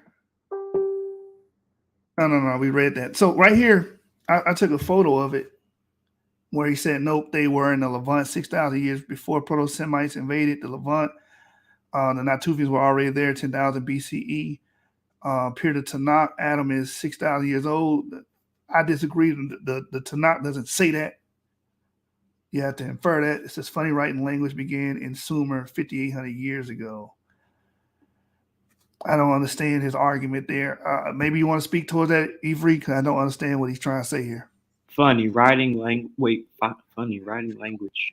That is kind of weird. Okay, funny writing language in Sumer 5,000. Bro, where is Avery it? has to translate Indo-European language. That is right there. Yeah, I don't. What's his point here? Again, Afro-Asiatic. Where's the source? This is what I want to know. I don't know what the. Yeah, he ain't got a source for this. I don't know his point on this. Afro-Asiatic existed before writing languages. Afro-Asiatic comes from haplogroup E. In the discussion, let us talk about it. Yeah, it doesn't even you speculate and making shit up as you go, like you always do. It's not going to help your case. Yeah, it doesn't even matter if, like, let's just hypothetically say that writing languages appeared in Sumer. So that doesn't matter. Just because you're writing a language doesn't mean that you're all of a sudden a Semite or something. Like, it doesn't even make sense. That doesn't mean it's Afro-Asiatic just because you have writing first. Exactly. Elcom says his source is Microsoft Word in his imagination. Exactly. You're just making stuff up, man. It's fictive. So his next statement was the Hebrew Israel. He says, period of global ancient DNA maps from 10,000 BC to 70 AD. You can't find one E1 B1A during the prime time of 2000 BCE to 70 AD. Nothing but HIJKRT being found. And for some reason, he thinks this is a point. But here's the thing. You guys infer that E1, B1A was always in sub-Saharan Africa. Can you find me one E1, B1A marker in Africa, in sub-Saharan Africa, 10,000 years ago? You can't. But you'll get on here and say that we're sub-Saharan African. You'll make that claim that that's where our origin is. But you can't find that DNA. And furthermore, in the beginning of this video, we showed you that the Bantus had Levantine-like ancestry, meaning they have to come from the Levant. We showed you that all 8 diverse Jewish groups have sub-Saharan African DNA, and that the original Israelite population would have already been admixed with Africans, showing that our DNA would be there. And then my brother, go ahead. Whoever's speaking, go ahead. Well, I'm gonna make this real quick, but you're right. And also, just because what we have to remember is this: the ancient Near East is extremely diverse. So yes, we do have J and R and T and all these other haplogroups in the Levant. That doesn't mean it's automatically Semitic, as we've gone over and over again in this video. Semitic comes from haplogroup E. All these other haplogroups are just other ethnic groups living in the ancient Near East. The ancient Near East was diverse, and that's what I try to stress in my videos, is that there was all types of people living back then in that land. There was Indo-Europeans there. There was Caucasians there. And I feel like we have to stress this to the community, because we can use this as an argument to show that, all right, so I agree. There's J there, there's T there, there's R there, but those aren't Semites. Those are other ethnic groups like Hittites, Mitanni, Kassites, and Hurrians, etc. We have to show people that there was Indo-Europeans there. The Middle East wasn't just Semitic speaking peoples. It wasn't just Semites in the Middle East for thousands of years. There have always been other ethnic groups living there. But I yield there. Right. And again, I have to stress again, these other groups are Johnny come latelys who are already there. People that had the language who are already there. The E markers, yeah, markers are already there. They can't get around that. All right, so we addressed that. He said Proto-Semites invaded the Levant and waiting on resources. Semitic is a branch of Afro-Asiatic. The people who brought forth Afro-Asiatic are the ancient bearers of EP2. And you can't get around it. That's just the fact of the matter of the fact. I said at this point, he's making shit up. Exactly. And here we go. This is how we knew exactly early. He's trying to say that the Jews come from ultimately they come from the Caucasus Mountains, because he says this right here. You must not know Mount Ararat is in the Caucasus Mountains. So now this is what they're saying. oh, the Abraham comes from the Caucasus, the Jews come from the Caucasus, and they're not. Now they're extending their argument and saying that Ham, Shem, and Japheth are all from the Caucasus. That's their new argument. Yeah, they changed the narrative. Right, that's all over my They YouTube shift the channel. narrative. Oh man. I wish I had a screenshot of this conversation. I'm just going to bring it up because I don't have the screenshot. But the brother was saying that the ancient kingdom of Cush was actually J, haplogroup J. Oh yeah, that's in my comments. We'll actually cover that another time. Yeah. This guy's an idiot. So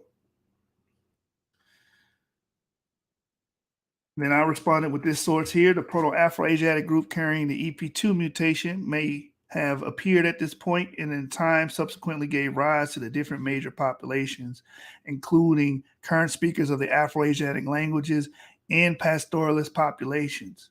The Proto-Afro-Asiatic group carrying the EP2 mutation. It don't say haplogroup J here. It don't say JP58. It don't say JM172. It says EP2. Y'all just gonna have to bow down and kiss the motherfucking ring at this point. At this point, man, that's it. And then he responds to Ivri, says, tell me how Proto-Semites who descended from Mount Ararat came from Africa. First of all, you just made that shit up. That's just something that came out your damn mouth. Proto-Semites do not come from Mount Ararat. They do not come from the Caucasus. You cannot give us one article, one legitimate article that states, that gives genetic evidence, anthropology, showing you that Proto-Semites come from the damn Caucasus. Stop playing, man. And Ivri responds, HIJKRT are nothing but non-Semitic people. The early Semites had haplogroup E. Then he hits them with another source. You see that we're constantly coming with sources and material to refer to. With him, it's mostly just him saying shit.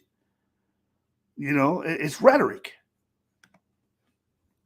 In this source, How Eurasia Was Born, it states the most plausible candidates for Semitic remigration to the Fertile Crescent was the most recent common ancestors fitting the arrival of the Akkadians, and other early Semitic peoples are certain subclades of both EV22 and EV12 with relatively early TMRCAs present in the Middle East could be the candidates for such remigration, such as EFGC 1432 and EV 3262. So we can clearly see when we're dealing with the Akkadians, the candidates for the ancient Akkadians would have to be E markers. And why this is important, we're going to bring this up because he brought up the Semitic writings, but the earliest Semitic writings we have is Akkadian. And within the Akkadian, these people would have had E markers.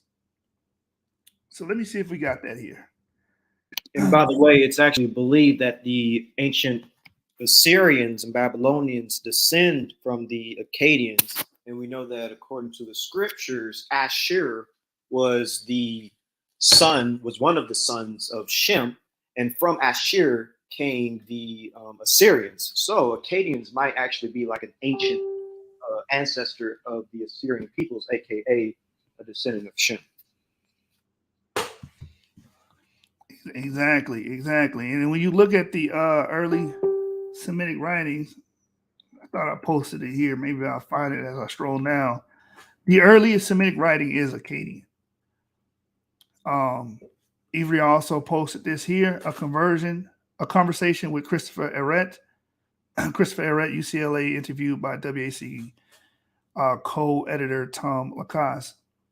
It says, what I see here is that early Middle Eastern polytheism is influencing Semitic religion. After all, the early Semites were just a few Africans arriving to find a lot of other people already in the area. Wait. So they're not Caucasians? No, they don't come from Mount Ararat. It doesn't say Caucasian here. It doesn't say Armenoid here. It doesn't say any of that. It says Africans. Pseudo BHI website. Hey, man, listen. They can say what they want to say. The pseudos is this WHI guy that we're dealing with. We don't even know his haplogroup. He won't tell us because he's probably an R or something. He's probably not even J. He's probably like R. Or like G or something. Or G, yeah. He's probably like G or something. Bro, you're not even in the conversation. Sit down. But you know what's crazy is, you know, they try and make a claim like, oh well, you know, all of these different haplogroups were in the Levant. Well, they should be in the Levant, and you know why? Because that's the cradle of civilization. That's where everything starts, from cities to agriculture to all these other different things that we use today. So where that is thriving, you're going to see people there that don't look like other people. Like, understanding is very key, but it seems like these people don't have it. They lack it. They lack comprehension. Yeah, that's a fact. Actually, it's just emotionalism. Like, you know, the whole paradigm shift for them is just it just can't be. And if it can't be, then you know what? We'll destroy. We'll knock the Lego set over and kick all the Lego pieces around and say that it just, you know what? Nobody plays with it. Yeah. If I can't play, nobody play. That's exactly. Then they have their archaeologists like Israel Finkelstein say that King Solomon never built the temple, but that's supposed to be his people. Huh? What? Like, what are y'all talking about, bro? Wait. What are y'all talking about? If Finkelstein correct, they not Jews. They just a bunch of random Canaanites that got together in the 15th century that had a revolt. If they want to follow Finkelstein, they not Jews. I'm just saying, Joshua, man, the contradictions is just unreal, bro. When you start unraveling they BS, man, you start seeing all type of just weird stuff, bro. Like, man. Yeah, I'm seeing some weird stuff in the comments, man. This brother right here, bro. Join the live. Why is you doing this keyboard warrior? Yeah, that might be Laban, actually. I don't know, because he said there's 19 letters in the alphabet, A through S. There's 19 haplogroups. Ham and his 4 sons, Japheth and his 7 sons, and Shem and his 5 sons. So I don't know, because I think they try to call everybody. Wait. Your shoe. Remember that you pulled up earlier where they had I don't know, was that Jews for Jesus? Which one was it? The European guys who were saying that they were that website. Israel, and they ran down, and you posted it. You posted it in Telegram. Creation Wiki, yeah. And had all the different haplogroups, all the different nomenclatures with different. They just separated each one of the haplogroups and just put a name next to it. It seemed like, and that's who each person was.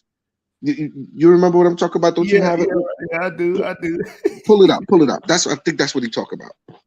Why is fallen? I don't get that. Like, Thomas Jefferson is fallen now. He's a fallen angel or something. Yeah, he's a fallen angel, bro. East Africans is fallen angel. You got some Somalis. Yeah, they fallen. Hey, bro, this dude said A through E is Ham. So A, B, C, because you said A through E. So C, D, and E are all Ham. Okay, the Japanese are Ham. The early Europeans are Ham. You said who? The Mongolians, because the Mongolians. Genghis Khan. Eskimos. The Eskimos are Ham. TNVR. We're gonna need you to source up on this one right here. All right. We're gonna need you to post that source where you got this right here, right there in the little chat where you just posted this BS. Go on and post the source so we can pull it up. Your Shub has it already. Your Shub, pull that up. You know what I'm talking about. I think that's exactly what he's doing. I know what you're talking about, but it's a little different what he's saying. I want to kind of break down what he's saying. Okay. But that's what it looked like to me. So TNBR, bro. So the Eskimos are Ham because they got C. A lot of them got C. A lot of old Paleo Native Indians got C, so they Ham. think some Siberians got C. Japanese is ham. They got D. Wait. T is the fallen, yo. This the dude that we talked to before. Remember? That told us T was the fallen angels He that was I was on here going back and before. forth with. Not in Facebook. Oh No, man, it was what's on his one of your name? lives. It was on one of your lives. It might have been, but he need to come on, man. Come on with it. Hey, T and V, bro, come on the live, bro. I'm not gonna keep entertaining you till you come on here and speak like a man, bro. We want to hear your voice. You know what I'm saying? Then we got questions for you because you come with these claims. I want to see this broke. I want you to break this down right now. I want a presentation right now. You know what I'm saying? No, Yo, bro, we T is supposed to just be believing what they say, man. You know what I'm saying? That's all. Haplogroup T is from Sirius B, bro. They're the fallen. Exactly. Bro, make this make sense for me, man. He said, this is my first time, bro. This is a fake ass channel, bro. This is a fake ass page, bro. You've been on here before, probably got blocked, and this is your way coming You back. ain't gotta be from Facebook, man. You on YouTube right now, right? That's what your avatar state that you commenting from. So we ain't worried about you being from Facebook. Bring your silly self up here, man, and support what you standing on, right? Like bring some sources, right, to support you. That's all. Bro, We here to learn You something. got to call him. You got to call him right though, Yashar. He ain't silly. He goofy. Yeah, my bad. You're absolutely right. Goof truth. This dude said, LOL, rain check my daughter's sleep and go to the other room. Silly man. Like, go to the other like room. why are you in your daughter's room texting and typing on the computer? Like, go to a different room. What you live in? Don't no real parents say that because everybody know when their kids sleep, they out of there. I don't want to hear that. Absolutely. He must live in a studio. He live in a studio. Well, you know, she sleep right here, and I need to make sure that she stays asleep. So I got to sit right here, right next to her. Knock it off. Man, just jump on the thing, man. Why everybody had these? I remember Abu. I asked Abu to come on here and come live. He be like, I gotta eat. I gotta eat dinner with my family. You know why? Because if they come up there, they're gonna get slain. They don't see people get taken apart on this platform, yo. They don't want no parts of that. Hebrew Israelism too. He needs to come up. Yeah, Hebrew Israelism. Like, I'm not responding to any of your comments on my channel. You need to just come on the channel and voice your opinion like a man. Then we'll respect you. But you won't even do that. Right. Why would I? Hold on. He says, I'm telling y'all the truth, but y'all joking. You can research it and let's see if it's scholarly. It's not my job to prove your fucking point. Right. Come on. We're not going to Google it and look through all of the Google options and choose one. Like, you know, let me close my eyes and choose one when you ain't giving us nothing. So come up here and teach us. This is what y'all like to do, right? Y'all like to tell us shit that we supposed to believe. Nah. So now you have an opportunity to actually come up here and tell us some things based off your sources. And we're not instead of trolling. And we're not going to the History Channel to pull up episode 6 from season 5 and find the Sirius B where the fallen is haplogroup T. There we go. Right. Just give us one source. Listen to a YouTube show that's 30 minutes long when you can show us the information in less than 5 minutes. Yeah, man. The burden of proof is on the person making a claim. You made the claim. Get your loud and wrong behind up here and explain it. Right. He got that from Ancient Aliens, yeah. He got it from the History Channel. Right here. There's some spooky stuff, bro. I'm trying to get him to do it. Like, where is you getting this from, man? It's like pulling. He's not even telling us where the source is. What, like, no reference, no nothing. Then he say, go to the university, look up the DNA articles on the people. You can't. We just read DNA articles. We read DNA article after DNA article. It don't say none of that bullshit you talking about. Nah, we're not taking your directions at all, but we will listen to what you have to say, right? We will read what you have to present. You got time to type all these characters, but you can't click a link. I don't understand. You gonna wake your daughter up clicking and clacking on that keyboard like that? Yo, I know you this talking dude. to yourself over there. I I know know you this talking to dude. us, but we not responding because we don't hear you. But you talking to us though. I know you talking to us. I know this dude because this is the same dude he put when we was going back and forth. This is the same thing he was saying. I don't know if it was on Avery's live or if it was here. It definitely wasn't Facebook. I think it was one of Avery's live. This dude, I know exactly. This dude is the same dude I dealt with, and he's still with this nonsense. Man, if you don't go somewhere with your goofy ass. Thought you can get over on the slick one, huh? You thought you was being slick around here, man. We pay attention, we observers. So if you like we have to understand how people talk, right? We have to understand how our ancestors relayed information. This is how we can understand that it came from them, right? Because they have a certain particular way of relaying the information, writing styles, and so forth and so on. So when you try and change up your avatar, but you still using the same lingo, we know who you are, clown. Exactly. Exactly.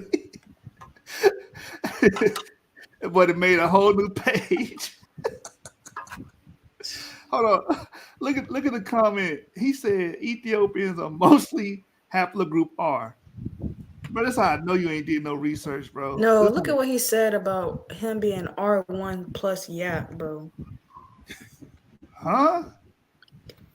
Okay, Yo. he's special ed. We I'm good.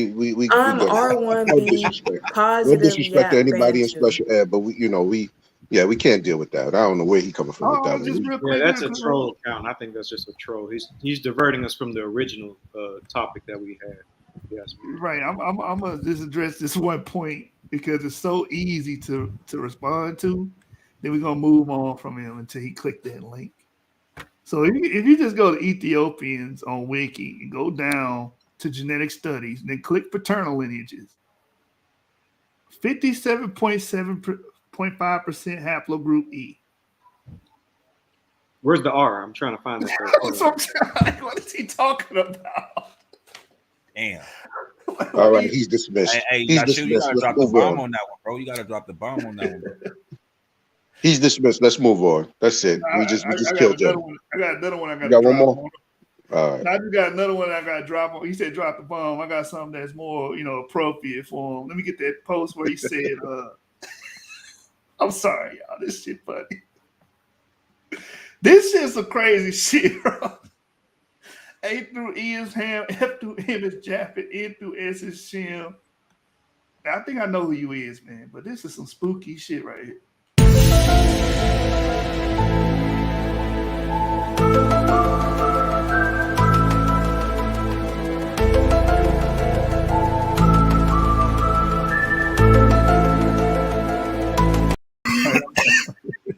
I'm done.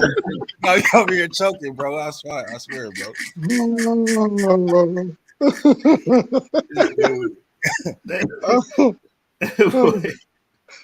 That boy came in. He said, we wicked as fuck. Based on what? What's your moral code? Because we don't agree with him. Yeah, man. Y'all won't go look through 100, Google options to look for this information, man. So yeah, y'all wicked as hell. Yeah, come on, let's dismiss this dude and finish up. I gotta get up in the morning. Yeah, my bad, bro. I know. It's crazy. It's crazy, bro. Oh man, let me get back to this Facebook post, man. I know my brother gotta get up early. All right, so back in this conversation, man. We just had a long commercial break. Sorry, y'all. Anyway, Avery was just putting the beats on Laban here, showing and proving that the Semites would have been African and have the group E, and the language would have came through them. But he says your pseudoscience is in conflict with the Tanakh as usual. But like I said, ask these brothers, do they believe in the flood, which is clearly in the Tanakh. The flood is in the Bible. Ask these brothers, do they believe it? Matter of fact, let me pull it up. Let me pull up Genesis 9. Ask these brothers if they believe it. They're gonna tell you that was fake, made up. But we the ones contradicting the Bible. We the ones in conflict with the Tanakh. Man, give me a goddamn. Hold on, Yashu. This is what they also tell you now. I don't know if this individual told you or would tell you the truth, but I heard one of their elders say this out of his own mouth and was proud about it. They come from the line of Canaan, who killed Abel. Yeah, he was very excited and very proud to uplift Canaan and his murderous actions, murderous ways. Tell you in a minute that he's a descendant of Cain. How about that? Hey, they tell us that we pre-Adamites and shit. I'm trying to find that in the Bible. I was about to say the same thing. The pre-Adamite, pre-Adamite doctrine. Watch this, y'all. Super racist doctrine got people literally like killed. You know? Mormons and stuff. If y'all run into this brother on Facebook, ask him this one question. Since we in conflict with the Tanakh here, we don't believe in the Tanakh. What does this say here? Genesis 9 verse 1 says, "Then God blessed Noah and his sons and told them, be fruitful and fill the earth." It didn't say fill the Caucasus Mountains. It didn't say fill Mount Ararat. It didn't say that. Wait, shoot, doesn't the Bible says, oh my bad. No, you gotta go. Doesn't the Bible says that the Most High destroyed all flesh on the earth and that only 8 lives were saved in the flood, both in the New Testament and the Old Testament? Didn't it say that? Yeah. I don't know why the 3 sons of Noah need to fill the earth if still people there. 8 souls. 8 souls. That's what I heard. 8 souls. 8 souls. That's it. But we in conflict with the Tanakh, y'all. And we the ones that's in conflict with it. Like, come on, bro. Stop it. And why would they have to get all the animals of the earth if it's a local? Come on, man. This shit don't make no damn sense. Why couldn't Noah just leave if it's a local flood? Could have just, walked over to the part where it wasn't raining.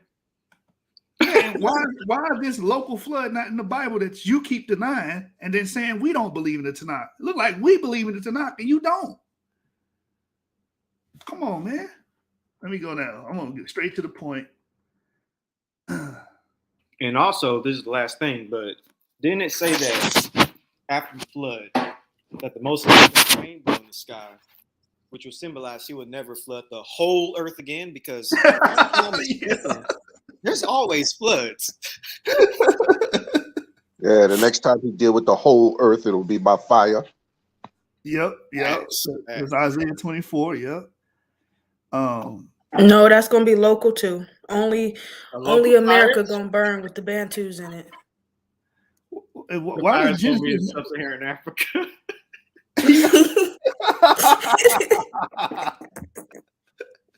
They probably do teach some shit like that, racist.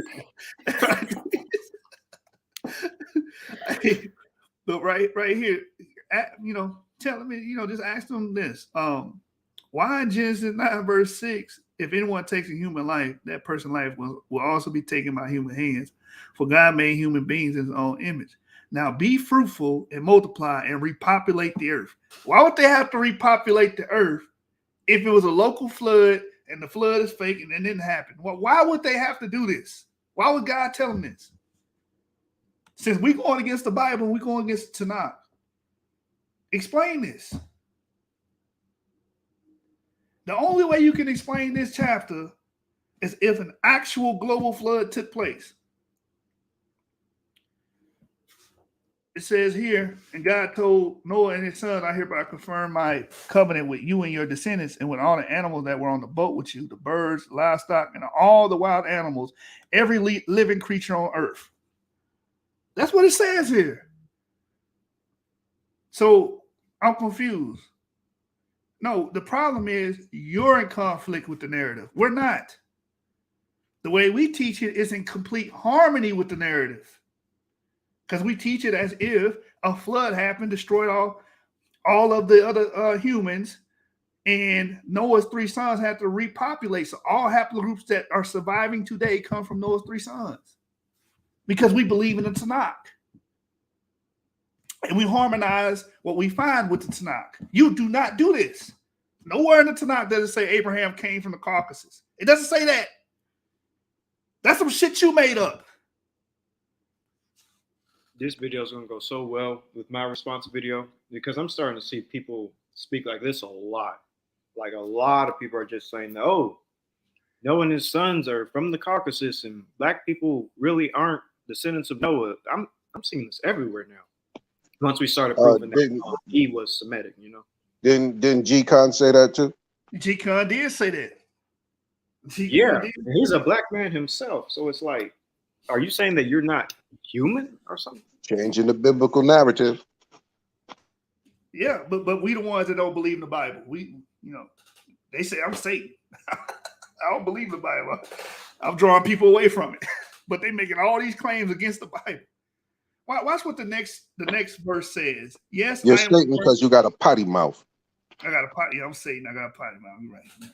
But watch it. Verse 11 says, verse 11 says, yes, I am confirming my covenant with you. Never again will flood waters kill all living creatures.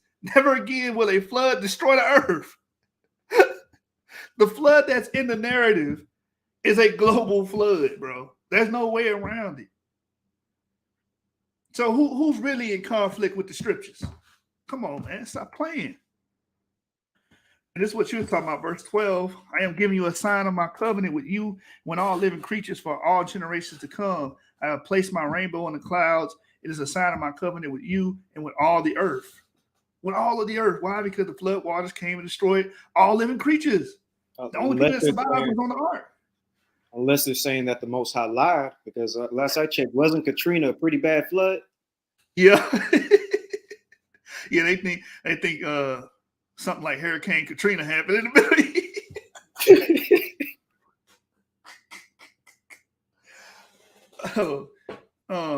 But again, these guys are saying that we're in conflict with the narrative. It says, when I see the rainbow clouds, I will remember. Excuse me, verse 15 says, and I will remember my covenant with you and with all living creatures. Never again will the flood waters destroy all life. When I see the rainbow in the clouds, I will remember the eternal covenant between God and every living creature on earth. Then God said to Noah, yes, the rainbow is a sign of the covenant I am confirming with all the creatures on earth. Why? Because the flood affected all living life on earth. Then we get to Noah's sons. It reaffirms this when it says the sons of Noah who came out of the boat with their father were Shem, Ham, and Japheth. From these three sons of Noah came all the people who now populate the earth. Were not some of the people in the Middle East? All the people who now populate the earth. All. No, that's some BHI. No, that ain't what that say there. That ain't what that say. That ain't what that say there. You read that wrong. That says some. What G-Con say, they don't be reading it right.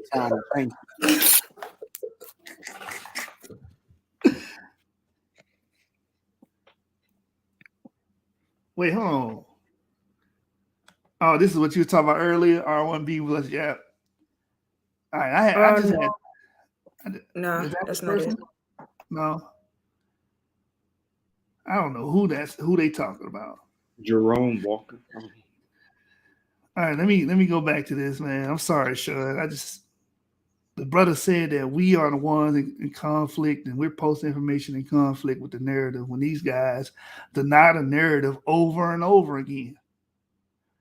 Matter of fact, go to your Tanakh scrolls and take Genesis 9 out of there because you obviously don't believe in it. You know what I'm saying? Let's go back. They can have our old slave Bible. Yeah, the slave Bible. Yeah, they can have our old slave Bible with everything pulled out of it. Yeah. They like our hand-me-downs anyway. Exactly. And then I responded, this proves the Akkadians would have had E. And again, Akkadians would have those would have been Shemites, right? So the earliest attestation of Semitic language are in Akkadian, dating around the 24th to 23rd centuries BCE. See Sargon of Akkad and the Eblite language, which we do have an E marker Ebla too as well, Avery, if I'm not mistaken. Yeah, we do. It dates back to the 4000 BCE. So it's technically like an early Bronze Age sample, late Chalcolithic, early Bronze Age in Ebla. Yep, which is a Semitic city. Yep. So all these Shemite territories, we find the E markers in it before we even see FM89 lineage, is correct? Mm-hmm. And Ebla is in Syria, just so y'all can have like a visualization. All right. I also say the EP2 mutation may have appeared at this point, and I pretty much recapitulated and repeated what I stated earlier about Afroasiatic coming through the EP2, which is E1B1, which is the father, E1B1A and E1B1B. Those are our ancestors, not his. But then again, I don't even know his DNA. You need to show us his DNA, but I'm assuming you're FM89. Ivry responds, "You're pseudo. I post the source, but you post nothing, and that's okay. I'll teach you." Get in your bag, Ivry. Get a little bit, you know. Yeah, get in your bag. Talk to him. It's everything I say has the title and author, so everyone can see where my information is coming from. You just hurting a liar. So here's another one for you about the Natufians, and I'm glad he put this one here because there's an actual map attached. As y'all can see to the right before I read this. This is the area of Natufian confluence. So what they do is when we bring up Natufians, they try to just slam them in. They only think of the land of Israel. They try to argue from that standpoint. But this is how big. Look at that radius. And as the archaeologists would explain it, it's from the Negev, which is right below Israel, all the way up to Syria. That's where we find Natufian culture. And they even traveled into Anatolia. Yeah. These people had E marker. These are Yap. These would be your Shemites. So he adds here by Jeffrey C., a writer and historian, says there is no meaning to saying that E or E1B1B is an African haplogroup. Haplogroups don't have continental markers attached, especially when they originated near continental boundaries. E1B1B originated in Ethiopia roughly 50,000 years ago, but it crossed into the Arabian Peninsula about 22,000 years ago, and they became the dominant haplogroup of Proto-Semitic and Semitic peoples in Western Asia. It became the dominant haplogroup of Proto-Semitic and Semitic peoples in Western Asia. So again, the Proto-Semites would have haplogroup E. Just reaffirming that.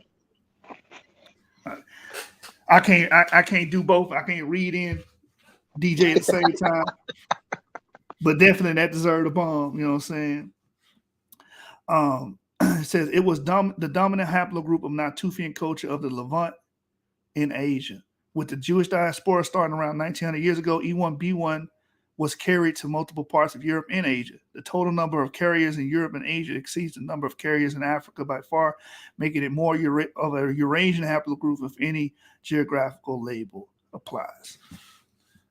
So let's see how this dilettante responds, because we've pretty much been bludgeoning him with sources over and over again.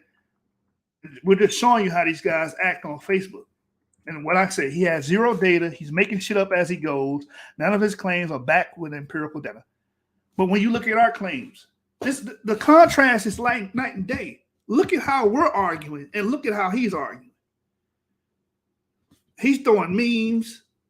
He used a wiki paragraph out of context, calling us Bantu, and that's pretty much his argument. There's nothing else. There's no substance. He's not verifying anything. He's not giving us empirical data. No research, nothing. Oh, boy. Joshua Benjamin says, Jews have always been white since circumcision was never part of Black history. Are you serious? Yo, Joshua, I get it. You know what, Joshua? You right. You absolutely right. Jews have always been. We lost you. We lost you, sir. Hello? Did the ADL get you? You know why Jews have always been white, Joshua Benjamin? Because that's something new. The ancient Israelites, though, who the scriptures teach about, who the Torah talk about, who the Tanakh talk about, we're not Jews. So you can have that. You absolutely can have that. And run across the world with it like you have been doing for centuries, right? But the truth of the matter is, we don't give a damn about being a Jew because we know who we are now. So you can have that. Is And this you know, Joshua from Clubhouse? I is this hope Joshua? not, but I don't. Is this, I hope, hey, Joshua? He said, "Nah, bro. Nah, we not doing that, bro." If this come is to Joshua, the panel, whoever this is. I hope it's not, because I'm thinking it's not. He's Joshua, click that link right now. You got to explain yourself, man. And then you said circumcision was never part of Black history or culture. Are you kidding me? The Egyptians did circumcision. I literally have a source for that. Actually, if you don't, I can pull it up. Well, give me a minute. I have to pull it up. But let me see if I can. Yeah, pull that out, man. You got a source, man. Bring that out. This man is making claims. You know what's not a part of our culture, though? For real, for real. We grown men putting our mouths on our sons' penises after that. You go get the video banned. You go get the Yeah, that's not a part of us. So yeah, you absolutely right. That part is not a part of our culture. Yeah, we ain't gonna do that right there. That's some crazy stuff right there. Giving baby syphilis and shit. You know, we not playing them games. Then he said, "I don't think." Okay, you go ahead. Then I'll pull it up. No, go. You got the source right now. You ready to share? Yeah, I got this one. I gotta scroll down and find it, but I guess I'll go ahead and post it for everybody to see the title. I was gonna wait to show this on my channel, but it seems that I probably should go ahead and just bring it out now. All right, these are basically like memes they're throwing up right now. Right. Yeah, I don't think anyone could convince a Black man to cut off his foreskin. Like, you know, these are memes now. This is ridiculous. Go ahead somewhere with that. Another goofy. But I really would like for him to push the link so he can read this particular source that I'm about to give him. So this is called Ritual Male Circumcision, A Brief History, because we're talking about circumcision. Here's all the information, the copyright, the college, the person who wrote it. So it's fairly documented, peer review source, and you can contact the person, all that type of stuff. So I'm actually going to let Yeshub read some of it. You can read the abstract, Yeshub, but then I'm going to scroll down to the relevant part. All right. So the abstract says circumcision is arguably the oldest surgical procedure performed since before recorded history. This paper looks at its history and speculates on why and how it spread, and what it can teach us about the origins of Bantu tribes of Southern Africa, all of whom practice circumcision. It finally looks at medical aspects of circumcision and its place in developing societies. Wait a minute. I thought Black folks didn't practice circumcision. Oh, let me get this comment. Let me put this comment on the. Yeah, let me see that comment. There it is. Oh, so that sounds like a lie. All right, but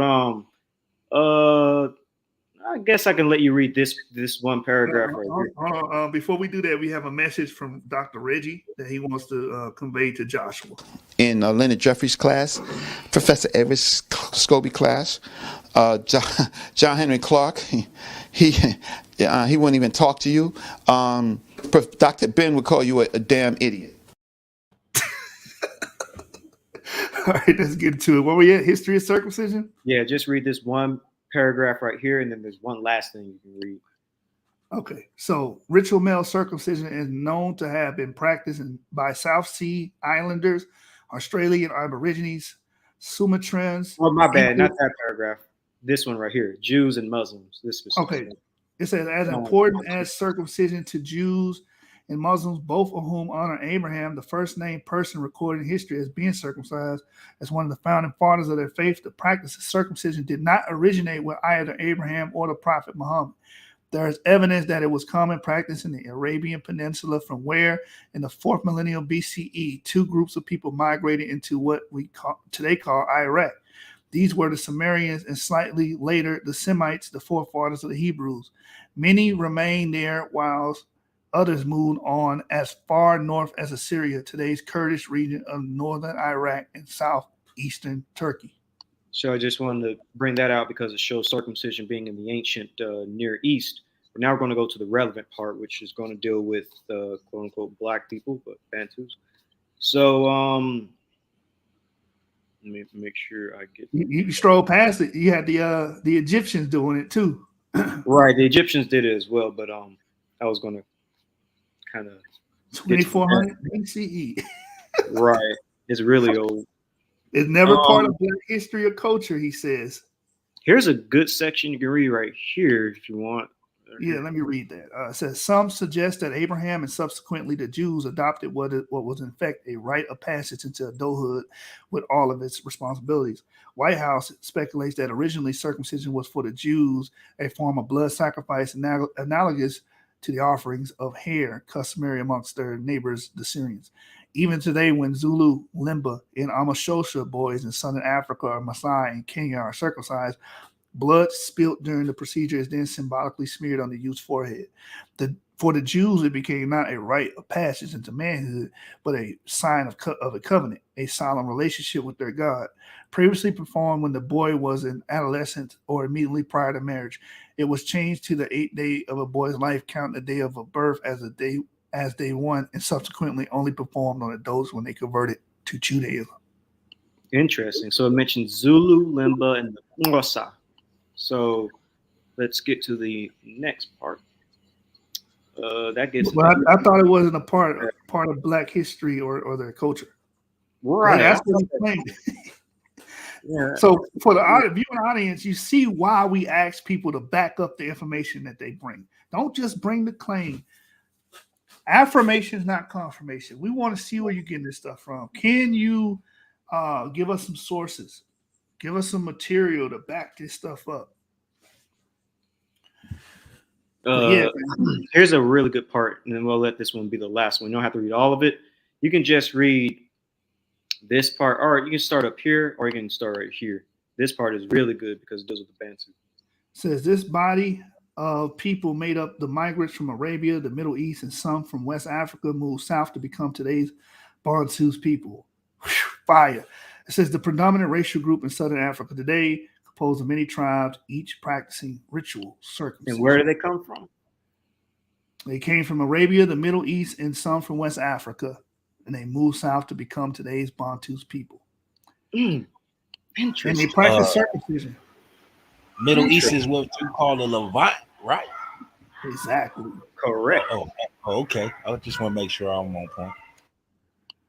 And we'll stop right there because we don't got to read all that. That kind of proves our point. But it's a good article. I advised, what's your name? Joshua Benjamin to read it and look into the references. But yes, circumcision has been quote unquote black people. And what this source also do, what that source also do, fam, it shows you the practices amongst the so-called tribe, West African tribes that we was attached to. Mm-hmm. Yeah. Mm-hmm. Yep. High be praised says you have to realize most of these white people don't read, man. These white Hebrew Israelites don't read, man. We've been begging them for sources all day. They can't give us one book. You know what I'm saying? And y'all supposed to be smart. Ain't your IQ supposed to be like over 100 or something? He made another statement here, bro. He says there aren't any. Come on. Wait, what? Tonight it's just silly ass shit after silly ass shit, bro. There aren't any blacks in any Holocaust photo because Jews are white. They are identified through circumcision. Have you heard of the transatlantic and trans-Saharan slave trade? I don't even know why we're not using the Holocaust to identify Israelites. We don't care about that. And let's just be real. And blacks were in the Holocaust, by the way. That's a fact. Let's just be real clear about this, right? The reason that you don't see so-called blacks in the Holocaust is because what you see is constructed from Hollywood. So you're not gonna see black people in the Holocaust. But when you read, you get understanding. But I'm gonna just leave that there. I'm gonna go ahead and mute out. It's funny because there's a famous Sephardic Jew that survived, a black Sephardic Jew that survived the Holocaust. He was a painter. And we could pull that up and show you that as well. So it's just funny how you view things, you know. I He mean, also, we even fought in World War II and got captured and were sent to those camps, black soldiers and stuff. So what are you talking about? You do know we fought in World War II, right? Like we were there, freeing your people. Black people fighting in the army? No, that's not true. Have you heard of the Red Tails? Look up the Red Tails and the Harlem Bulldogs or something like that. Yeah. Tell them, you know, they ain't gonna read, so tell them to go watch that movie Red Tails. It's a good movie, by the way. Go check it out. Hey, he says tribes. You can't figure out how tribes are determined. It isn't through lineage. What is it? What is a tribe? How does a tribe even start?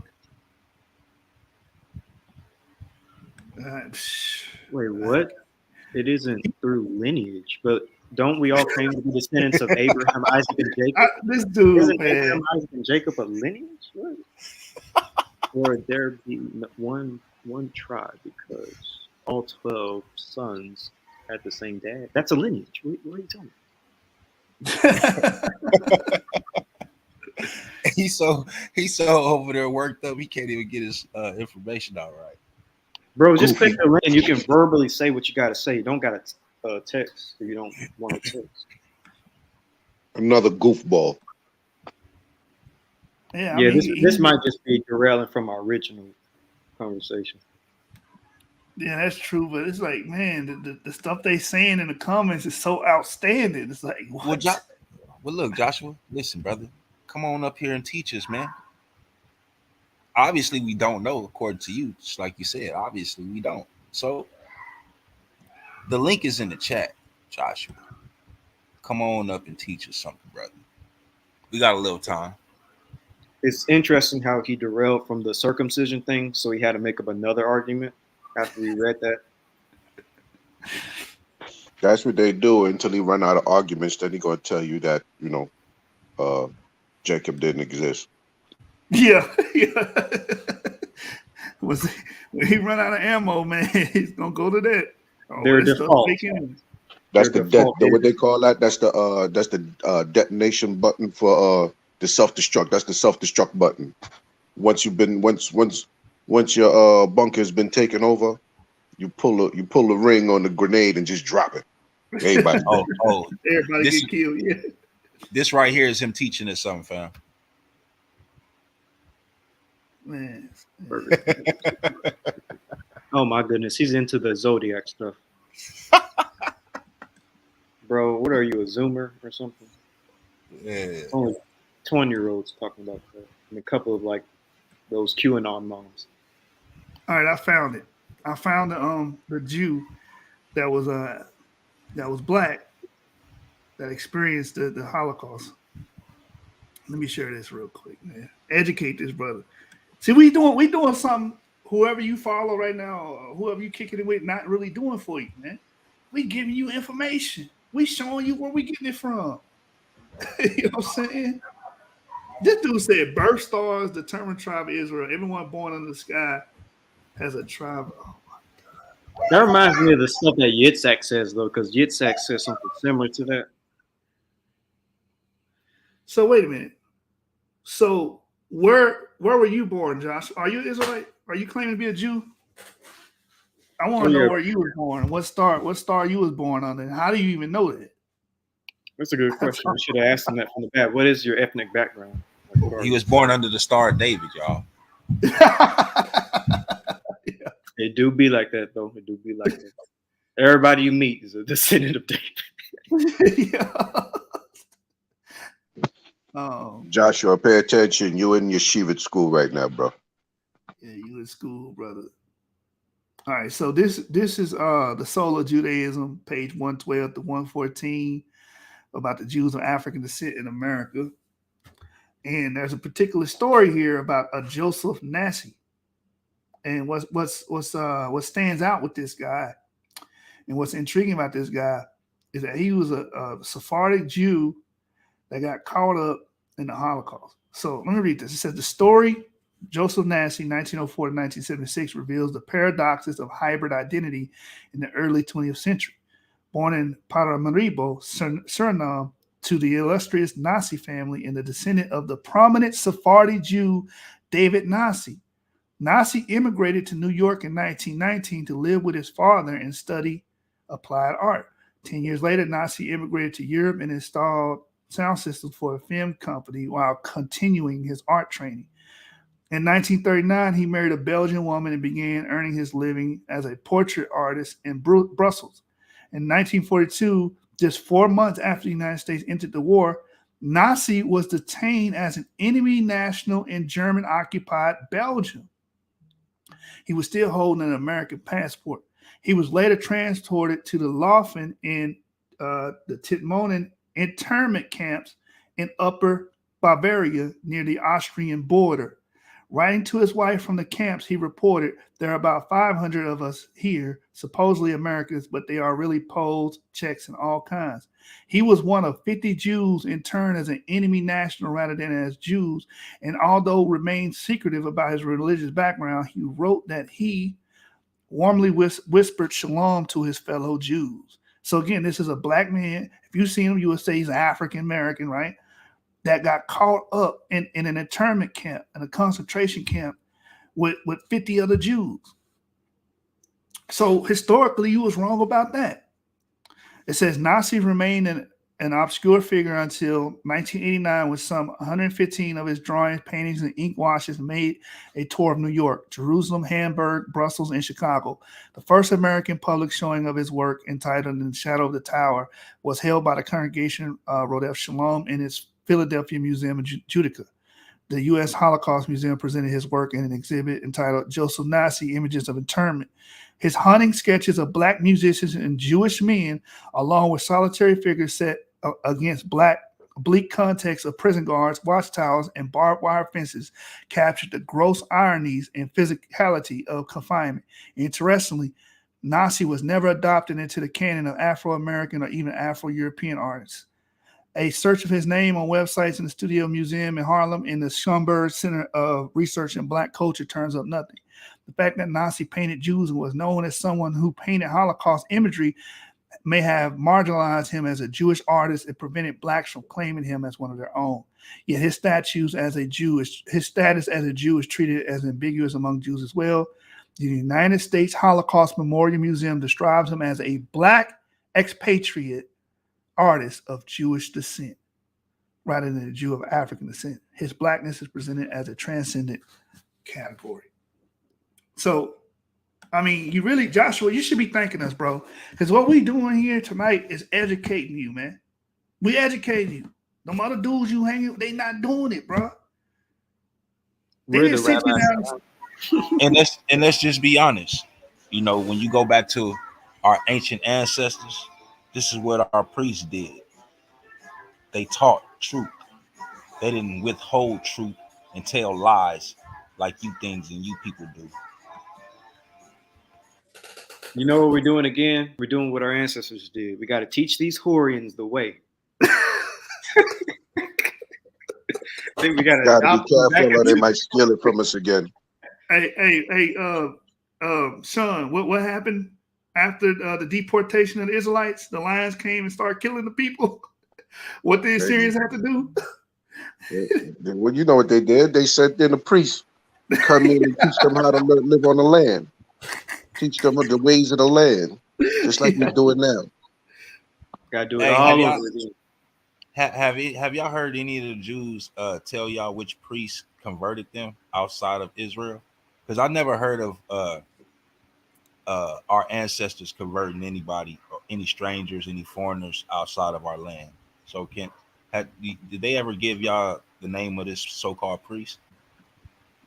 Actually, they didn't give us the name, but you know, if you go to King 17, it never gives a name. It's definitely a priest, a Levite priest that went back, because we have a genetic study that shows the Samaritan Jews of today and showing their haplogroups. And they're J1, J2, and the priests were E. Man, Haplogroup E, 100%, and the Samaritan Levites from the the Samaritans from the tribe of Levi, the Kohanim family. Haplogroup E. Yeah. Everybody else, We'll shoot you that. We'll shoot you that study. For sure. I appreciate that.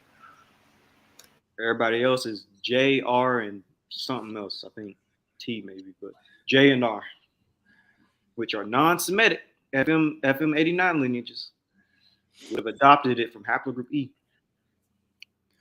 man, look at this comment, bro. He's saying that the Bible. Hold on, let me get the other one. Yeah, I don't want to misquote him. The entire Bible is astrology, numerology, and palmistry. Oh, okay, this gotta be Yitzhak. Is this Why you think he got his hands posted up there? Because he feel like he got the star. He feel like he got the Star of David in his hand, bro. You peep that? Like, isn't that like Zoroastrianism and the book of Zohar? Well, not Zoroastrianism, because that's Persian, but that's like maybe some we call it from the Zohar. It's that book that the Kabbalah.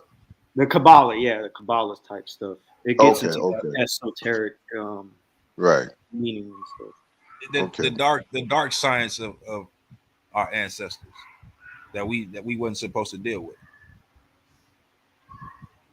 Yeah, it gets into that weird esoteric stuff that I never fully understood. If the Bible is all astrology and numerology, then why are you here arguing on who is a Jew? That's not astrology.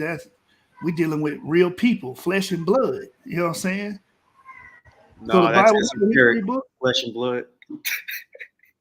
That's esoteric too. Yeah. I mean, it technically is when you read the Kabbalah. All that stuff's esoteric, so it's kind of hard to. It is kind of hard. Where you think where you think the world get the so-called Bible code from them crazy people?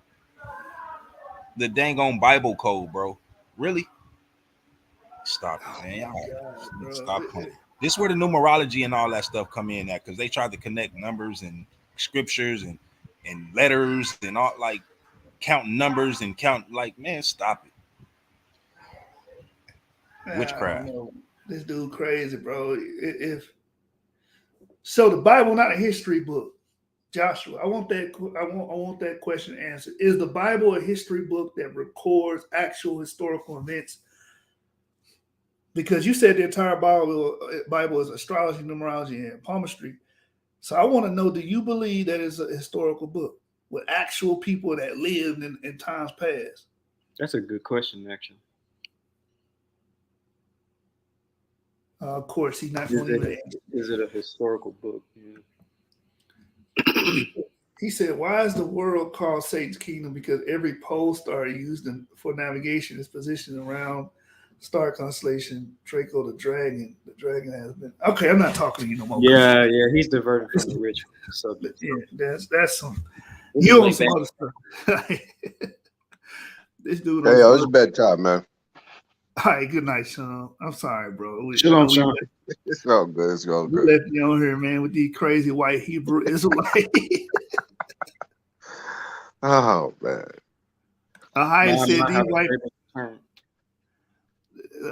said these white people have turned Israel into a fairy tale. Oh man, have they not? It's crazy. Now they can't hold on to it no more. They can't hold on to it no more. Now it's a fairy tale. Yeah, this day will come though. This day will come. Once you find out who's, I'm not even gonna get into that because I might get a little too. I'm gonna try to be PC about it, but. What y'all think about this statement? So it ain't about who physically descended from Judah, who came from his loins. It ain't about that.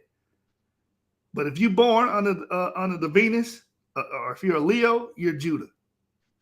Wait, wouldn't that mean the whole planet will have like different tribes of Israel?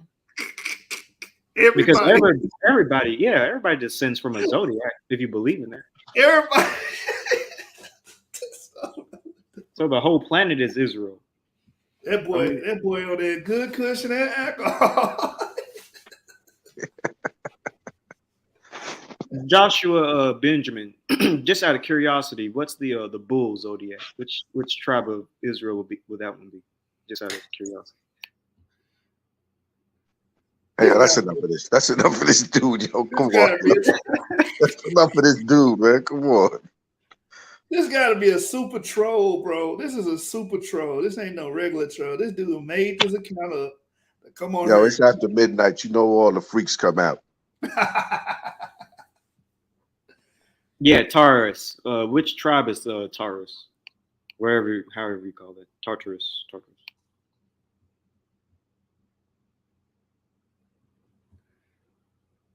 This gotta be a made up.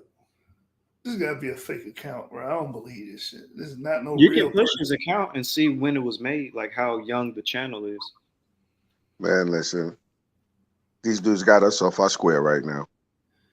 Yeah, it's about 3 hours in. I'm about to end it, y'all.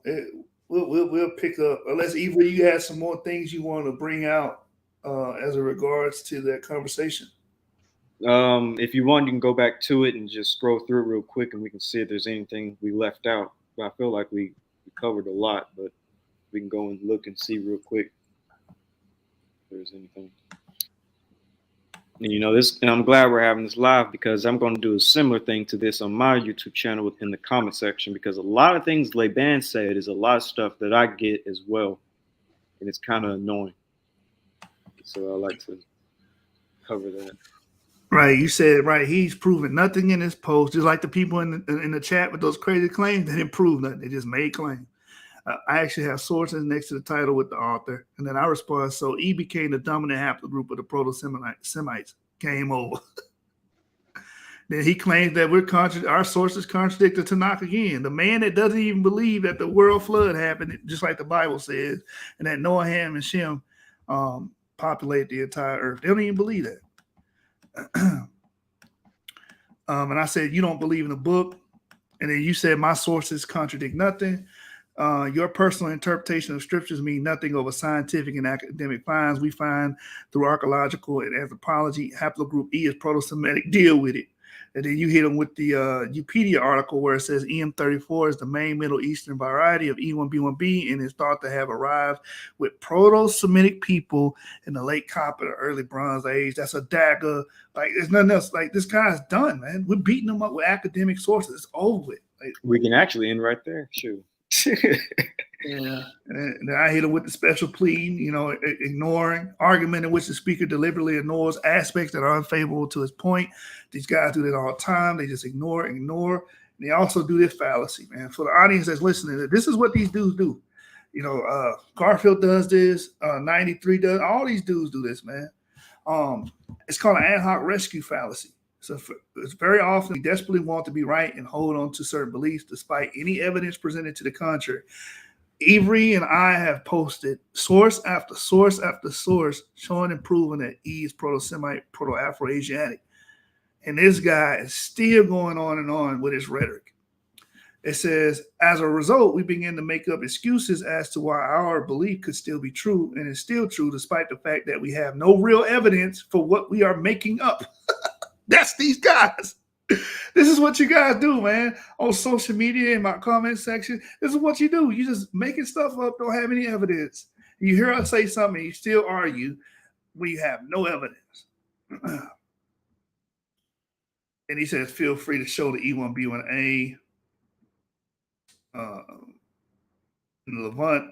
And we click. And then he said, he even put, did you notice this? He said E1B1B wasn't in the Levant. Yeah, that's kind of weird. I don't know why he said that. 2000 BC, like, bro, like, chill out, man. He doing too much. And then he went on. I'm not gonna read everything he says because he goes and you would tell me the Samaritan people sent to replace the people when you. They are 27-year-old genetic isolates. They don't look like you either. They are almost entirely E1B1B, but you just said E1B1B wasn't there, dude. You would deny them. And the purest E1B1B. By the way, Yemenites are the highest average of Natufians at almost 80%. And they aren't Negro. And what I say, oh, my bad. You said what now?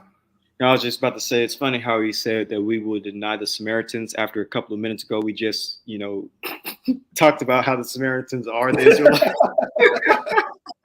Right. The Samaritans have haplogroup E, the Samaritan Koi marker. The brothers just brought that out. And I said, we don't deny E1B1B. That's family. And I've always said that on my channel. This was also brought up. Remember we debated G-Con and Georgia Con and Kevin George? Yeah. Mm-hmm. Yeah. They make the same they'll probably catch us on that too. Be like, oh, they don't look nothing like you. Okay, so my sister don't look nothing like me. That don't mean she's not my sister. Exactly. They're still family because they come from the E family.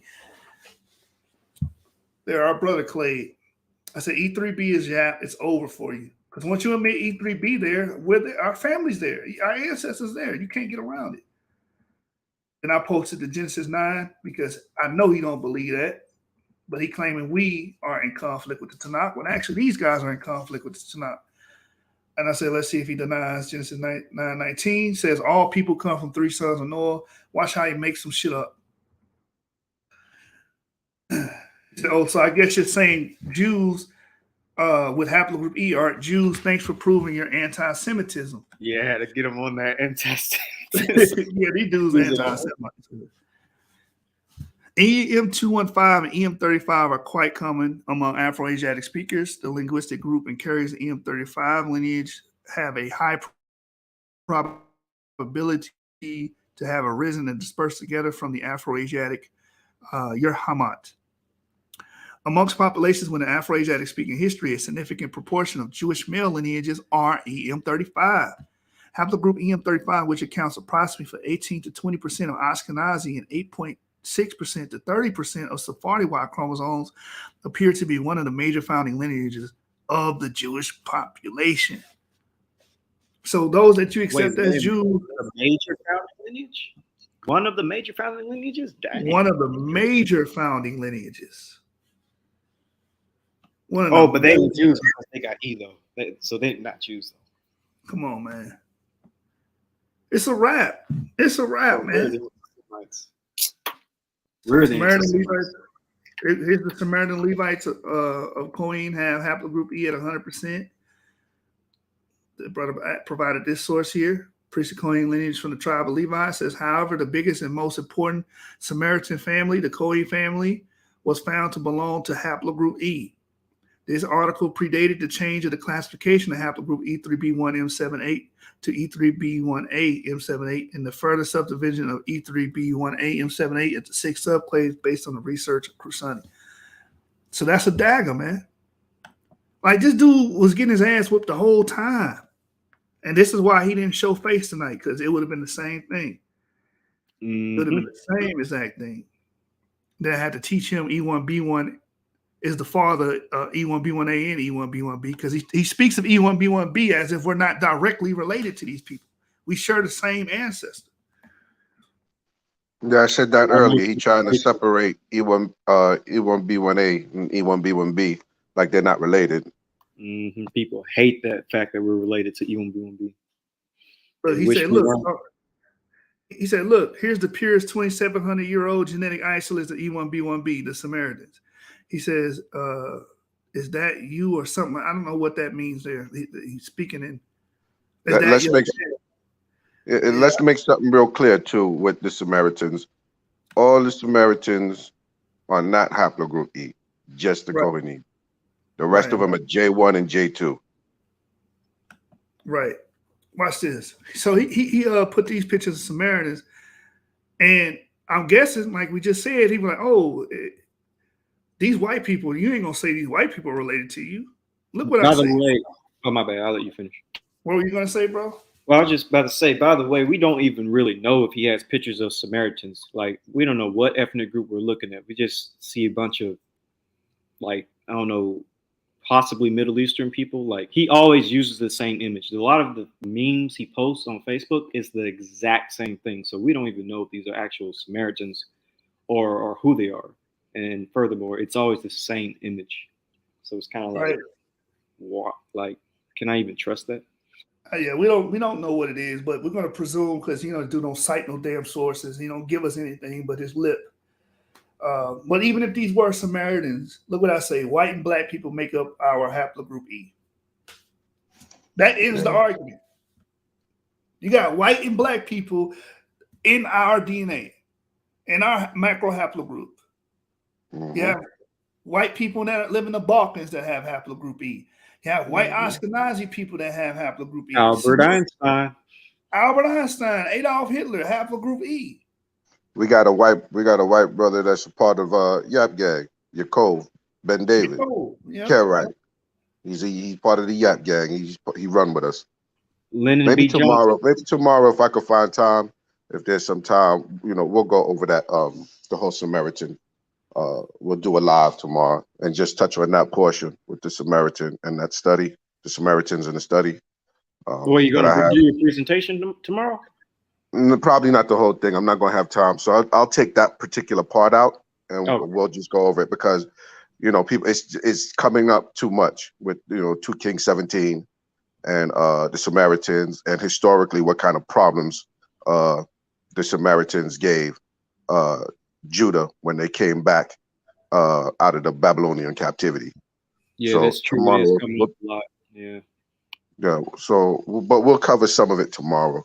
I'll just pull out that part and we'll go over it. Maybe tomorrow if I have the time on Saturday on the Sabbath. But we'll get it done because it's coming up too much. Tomorrow, brother. What is tomorrow? I'm gonna get my days mixed up. Tomorrow's Thursday. Thursday, okay. And then Friday is when I'm going to air my stuff on your channel. All right, so maybe we'll do it tomorrow or on the Sabbath. But it's coming up too much. This whole Samaritan thing keeps coming up and it's time to just put this study on the table, let everybody see it. You mean actually show sources? Unlike these dudes? Actually show information for the people that's watching and actually refer to? Yeah, but they get killed on this race thing all the time, man. Just because someone has a different skin color doesn't mean they automatically have a different haplogroup. You know what that actually proves, Yeshu? That actually proves that they are the racist ones, not us. Yep. I was going to ask you guys, but it's getting too late. I forgot how to use that damn Jed match thing to pull up the Natufian for this part. I forgot how to do that. I guess we'll do that another time. I could. Well, actually, no, I don't want to show that yet. But we can touch on that the same day. We can touch on that the same day. I do the what's the name? The Samaritan study. Well, I was about to tell you, shoot, that he can quickly do it right now because I can run him through the ropes real quick. Yeah, show me how to do it real quick. Oh, okay. I remember y'all showed me before. I completely forgot. But give me one quick second. I need to get my charger. My computer's about to die. So this jam match right here. I don't even know what this is the Harappa thing. This is my jam match. It says Northeast European 8%. Then of course most of mine is West African, East African. But he was asking for Natufian. I forgot how to do that on here, man. I really don't know how to do it. So hopefully the brother can show me real quick, and then I'll just throw it up here and see what my Natufian is. Maybe I don't have any Natufian. I don't know. Well, we'll see here in a minute. But also he thinks that just because you have autosomes of a particular, like look at my autosomal DNA, right? It says 8% Northeast European. That does not mean I directly descend from Northeast Europeans. Mm-hmm. I got 0.5% Caucasian. That don't mean I directly descend from Caucasian. My marker is EU 290. So I descend from a male with E. They don't understand that. They think autosomes let you know who you descend from. So that's why they keep bringing up Natufians. These dudes think they descend from Natufians. It's not true. You must be Polynesian since you have 0.556. 0.5. Elcon said, make sure your kit number is secured. All right. So when you go to the tools, let me do this off. Yeah, go all the way back real quick. Let me And do then this what you off. want to go to is Jed Rosea. And then at Jed Rosea, go to Ancient Eurasia DNA. Should be all the way at the bottom. Oh shit! I logged out. Shout out EU 290. Yeah, we have to do it. We have to do it again because I don't remember my password. But I forgot. I forgot how to do that. And I'll snapshot it. Yeah. You can just do a screenshot when you. All right, but let's get to this next part and we'll end it. Yeah. We'll end it. So here he says, I bet I'm more Natufian than you. Just because someone has more autosomal percentage than you in something does not mean they descend from those people. But he obviously thinks that. And I said, you do not descend from Natufians. And then you told him, right, the human do have Natufian DNA and they look like this. And he gave a visual. And these are all people that he's racist against because they got melanin in their skin. Mm-hmm. You call them people sand N-words. Sand niggas, yeah. Yeah, you know he does. And then he says, tell me why E1B1B is on the top with no genetic continuum to you E1B1A on the bottom. The reason why is because E1B1B markers are mixing with European women and other women. And the markers down here, the reason why their autosomal DNA isn't the same is because they're mixing with mostly Africoid women. That's why it's easy. You know, the thing about this chart, oh my bad. Go ahead. What were you saying? The thing about this chart, though, is that I don't even see where it says E1B1B or E1B1A, like anywhere on here. Like it doesn't even say that. It doesn't at all. But what he's trying to get at is these populations cluster with each other. I'm familiar with it. It's like a genetic distance matrix. Right. And that's a old one. Like if you look at the more, like that's all the way back in 2008. If you look at the more recent ones, we have way better sampling since then. Mm-hmm. So he's using that old stuff. But even with autosomes, again, all it does is shows who you admix with. But when we're talking about direct descent, parent to parent, father to father to father to father, we share ancient forefathers with E1B1B markers. There's no way around it. He doesn't understand that because he don't understand how DNA works. Right. And if you looked at new papers say, and you did a video on this, you shoot, that there was, in fact, Eurasian admixture in sub-Saharan Africa. Yes. That's why you got to look at the more up-to-date papers, not these old ones. So that thing he posted right there doesn't even, it's out of date.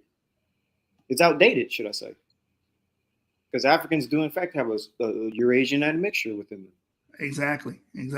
Bantu-like ancestry that's associated with the Bantu expansion. I mean, the Bantu-like ancestry associated with the Bantu expansion.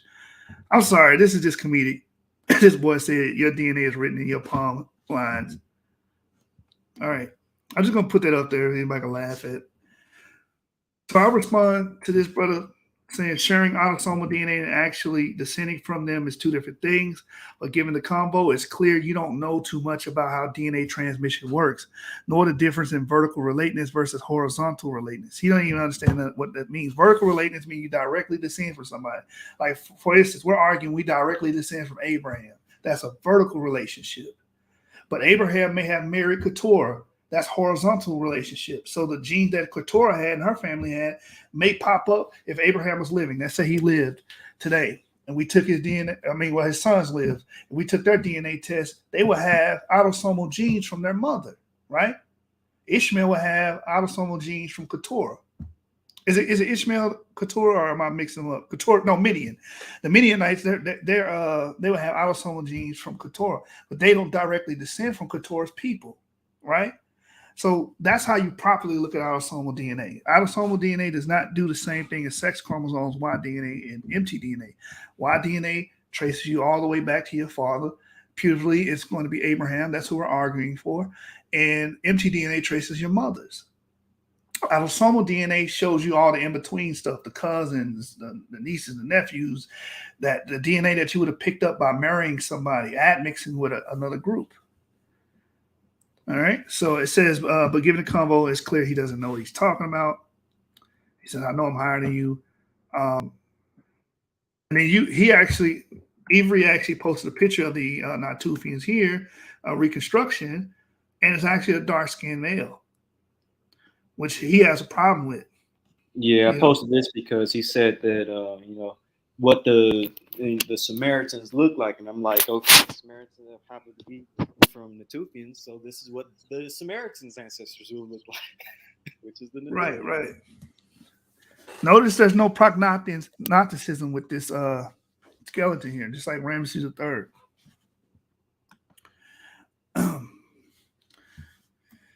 I said, if you are FM89 lineage, you do not descend from Natufians. That's a fact. You do not directly descend from Natufians if you have haplogroup J, I, or any of the other groups. You're not. But you keep referring to these people as if they're your forefathers. They're not. They're E markers. You have FM89 lineage. It's a separate, totally different lineage. You come from a different group of fathers. Remember, what does haplogroup mean? A group of individuals that share a common ancestor. That's what a haplogroup means. So if you have haplogroup F, you share a different set of ancestors than haplogroup E. And then Avery says haplogroups, autosomal DNA are two different forms of DNA. And it's like we're talking over this guy's head at this point. And he keeps saying, post your Natufian percentage. Not that I care. They aren't proto-Semites, but we mix with them. Go ahead. Again, it doesn't mean anything. Facts, all people descend from Noah anyways, unless he's going to deny the part of the Bible, which he is. and I said he doesn't understand what sex chromosomes do versus autosomes, which is true. Then he says, he kind of get derogatory. I said, you're not a Natufian. No way around it. And then you asked for his haplogroup, and we've been waiting for this. He never gets. LeBron, give us your haplogroup. Why are you afraid to get? What are you, a haplogroup Q or something? Like, give us your haplogroup. He's a Scythian. He's a Scythian, man. And he says his percentage is more than what my percentage would be, which wouldn't mean anything. It does not tell you who you descend from. He said that doesn't mean anything. This is why I said I could be 22% Natufian. Doesn't mean I directly descend from them, dilettante. And then Avery getting gangster on said, hurry and post your haplogroup.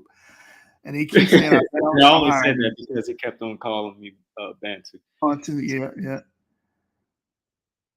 And then Avery says, doesn't matter if you don't have haplogroup E. If you don't have the haplogroup E, which is of the Natufians, it doesn't matter if your people mix with them. And you posted this Paleolithic DNA from the Caucasus reveals a core West Eurasian ancestry, which it says such a scenario would also explain the presence of Y chromosome haplogroup E in the Natufians and Levantine farmers, a common link between the Levant and Africa. Come on, man. Another source. Birthplace of proto-Semites. Come on, man. He keep going with his posture percentages, and we asked for his haplogroup. He won't give it to us. He talks about this other guy, Zach. We don't care about that. He's talking about this is pretty much the end of the conversation that I was a part of. And I said he will not post his Y DNA because he knows damn well he doesn't directly descend from them. He knows that we descend from EP2, which was found in the Natufian subset. It's over. The Hurrian European. This is a Hurrian Europeoid mix, and that's why I think he is. I don't know his haplogroup, but he's most likely a Caucasus hunter-gatherer. But what if we found out this whole time he was like Chinese or something? All the way haplogroup O up there in Mongolia. Oh God! Shout out to the white Hebrew Israelites, though. Shout out. This is crazy. And then you post the same article. It doesn't matter if he's not haplogroup E, exactly. Then now he's getting upset. Bantu, you're not a Natufian E1B1A, boy. But guess what? I'm more related to them than you because E1B1 is there, E1B1B is there. You're not of the E family. We can't prove who you are. You're YAP negative. Yeah, you're YAP negative, man. The Natufians are YAP positive. And we still ask for him to post his haplogroup, and then it is pretty much at this point back and forth here on that. I'm gonna At read least these. scroll down to the part where I tell him to join, where I send the link and everything, so everybody can see that we did give him a chance to join the live, because I post that. There it is. You posted too. So we did give him it. We're not just saying all this stuff and keeping him out of the conversation. Like, we offered him to come on. Lyd Hunter, what is your haplogroup? He says, so we are the link between the Levant and Africa. No, the ancient DNA and the Natufian Levantine formers is the link between Levant and Africa. And a lot of the papers that I brought out in my latest video shows that pretty much we were traveling back and forth, the Levant and North Africa. We were frequenting both areas. And when you think about it, that's what you find in Scripture too. I mean, where did Abraham go? He went into the Levant and into Egypt and back into the Levant. So he was basically doing the same thing his Natufian ancestors would have done, going back and forth. And you want to go before the Natufian ancestors, go to the Ibero-Maurusians that was doing that before them. That was our North Africa and the Levant and all the corridor. That's our stomping ground for thousands of years. You get these Johnny-come-latelys coming in the Copper Age. Y'all come in the Copper Age. We was already there in the Stone Age, in the Holocene. We was already there, developing agriculture. You know what I'm saying? Developing Afro-Asiatic languages. Afro-Asiatic culture. Yeah, and culture. Y'all came in, absorbed it, took our style, swagger jacked us, and now 2,000-3,000 later, we got to come here and tell y'all what the real deal is. It's what a gap marker is, man. And they killed a lot of us. Y'all want to know the reason why the Yemeni people have the highest amount of Natufian DNA and why it's not in the Levant? Is because those people came in and killed a lot of the ancient descendants of the Natufians, and they migrated into Arabia and went into Yemen. That's why the Yemeni people have the highest amount of Natufians. They fled. They're being murdered way back there in the early Bronze Age with all those wars and stuff. And it's funny because in the book of Genesis chapter, I think it's like 15, we do hear of the war of the 10 kings where Abraham is fighting against those Mesopotamian peoples coming into the Levant. So it's all kind of lining up. Right. You hurry into your J marker coming in to our ancestral abode. You ought to be ashamed of yourself. I'm actually coming out with a presentation where I actually do believe that Shem was the one to first settle the Levant. And that land was ancestral to all Semites. That was the homeland, the birthplace of all Semitic peoples. But it was stolen by J markers and other peoples. And the task of Abraham, Isaac, and Jacob was to basically reclaim the promised land. So it's not that they're stealing the land from Canaanites. They're reclaiming their ancestral homeland that was always the homeland of Semites. So because, I don't think God would say steal this land from people.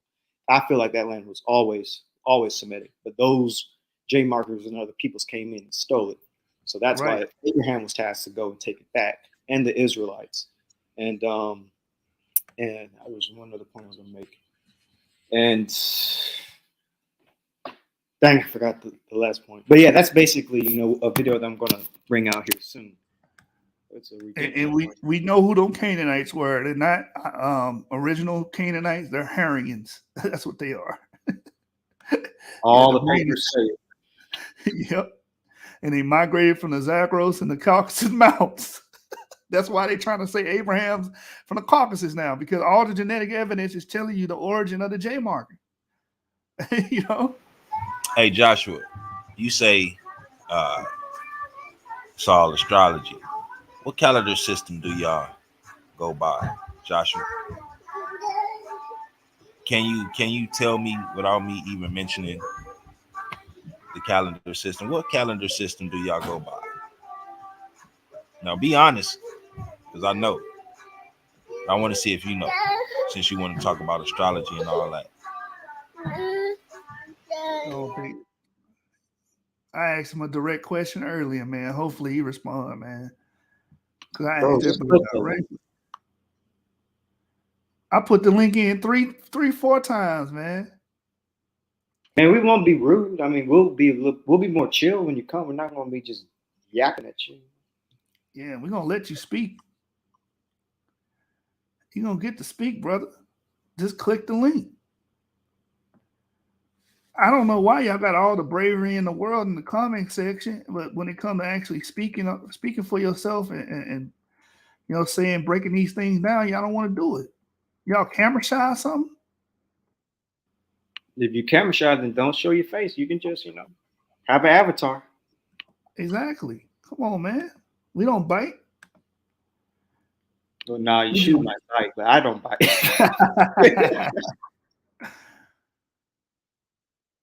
All right, I'm trying to get this source, but for some reason it wants to be fuzzy. Let me try 150. What you said about Shemites actually being in the Middle East and that actually being their initial dispersal zone. You're going to bring up the Book of Jubilees, aren't you? No. I could do that too. Well, right here, the DNA, this is Clyosaw's book on DNA genealogy, page 89. And he breaks it down like that. He says,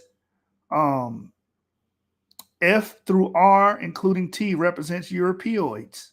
And according to Josephus, the first people to come into Europe would have been Japhites. So this would be, all of the F lineages would be Japhet. So haplogroup J, the one y'all call the Jewish marker, that's Japhet. They'll be Europeoids or Caucasoids, as he puts in his book. But then when you get to our DNA, when you get to D&E, when you get to our DNA, he calls it apparently Middle Eastern haplogroups, DE, split 42,000 years before present. So he's naming DE Middle Eastern. Powerful. You said what? Powerful. Exactly. Those will be your Shemites, man. And that's what y'all gonna just have to deal with that, man. Wake up and smell coffee on that. Yeah, Josh, you're not that bright nor intelligent. So yeah, we're giving you the floor to teach. We're not trying to teach, right? So that last statement you made is irrelevant. So either you come on here and give us some understanding about this calendar system, right? Or continue to troll, man. I mean, you got options. Hit that link. I think he upset, man, because everything he said, he got exposed on. A lot of this, you know what I'm saying? The circumcision statement that you made, you got exposed on. Like, come on, bro. You're just getting exposed left and right. And really what he should say right there is, I have nothing to teach, because you don't have anything to teach. You don't have no sources, no nothing. So this is you, man. You upset, bro. You looking at yourself crying in the mirror? Shut the fuck up. Oh my God. That's you right now, man. That's you, man. All right, I'm done with him, man. I'm not gonna keep, begging this dude to prove himself, man. Just remember, before we leave, I got one PSA for y'all, man. Don't end up like these dudes in the comments, getting slapped up, twisted up. And LeBron, make your way on the channel and actually come with an argument and back your claims up, because you just got beat the fuck up today. I don't have nothing. I can't put that nicely.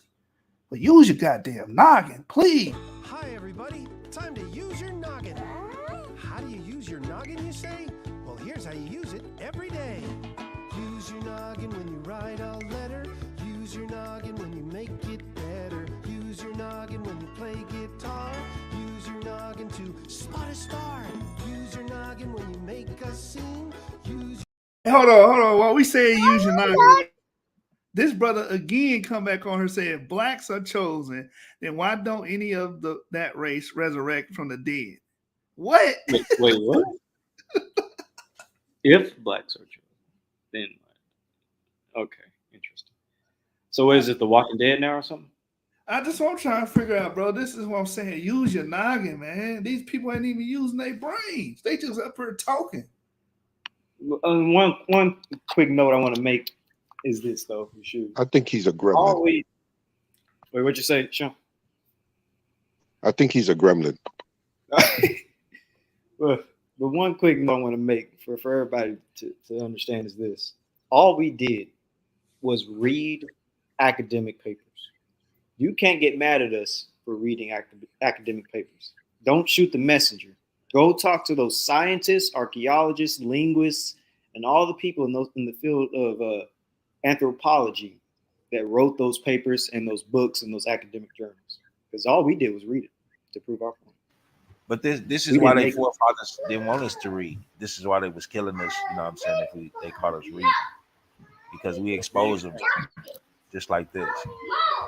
We was doing our ancestors was doing it back then, but you know what I'm saying? They had a little power, so they put a little stop to it. But I dare y'all to try and stop us now.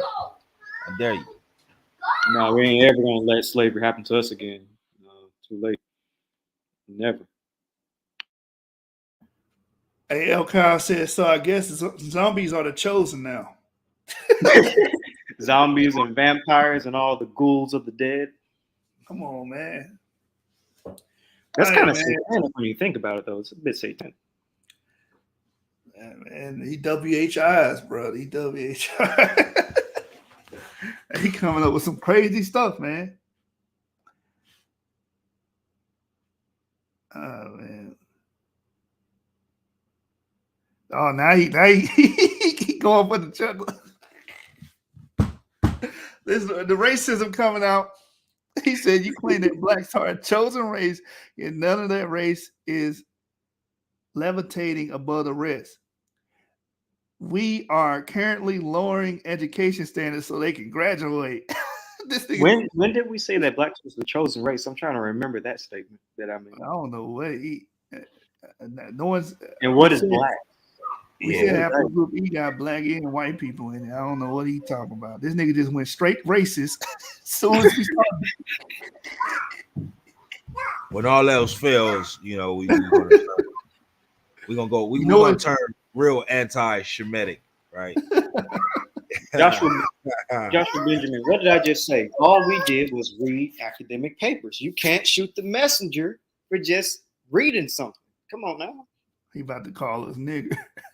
That's next step. Remember that time we were on Clubhouse? That guy just said, "You nigger." Yeah. I'm like, what you getting mad at me for? Right, we bringing out information and scientific studies. Why we gotta be niggers now? Like, come on, bro. I dare you, Jason. I dare you. I dare you. Go ahead, try it. Say it. But the sad part is that better not be the Joshua that we know. That would be kind of disheartening. I wouldn't really like that. Oh my god! I have to go slap him up. I got to go up there to New York. Actually, no, I have to get Sean to do it. Get the COVID. What this dude? All right, we done with you, man. We can end the show, man. Yeah, you're a clown. You're a real clown. All right, circus clown. You go take the pin off your face now. He go cry. You looking at yourself cry in the mirror? Shut the fuck up! Oh my god. Man, that's a good meme right there. All right, man. 7 games plus gang over everything. You know how we rocking, man. We out here. Yeah.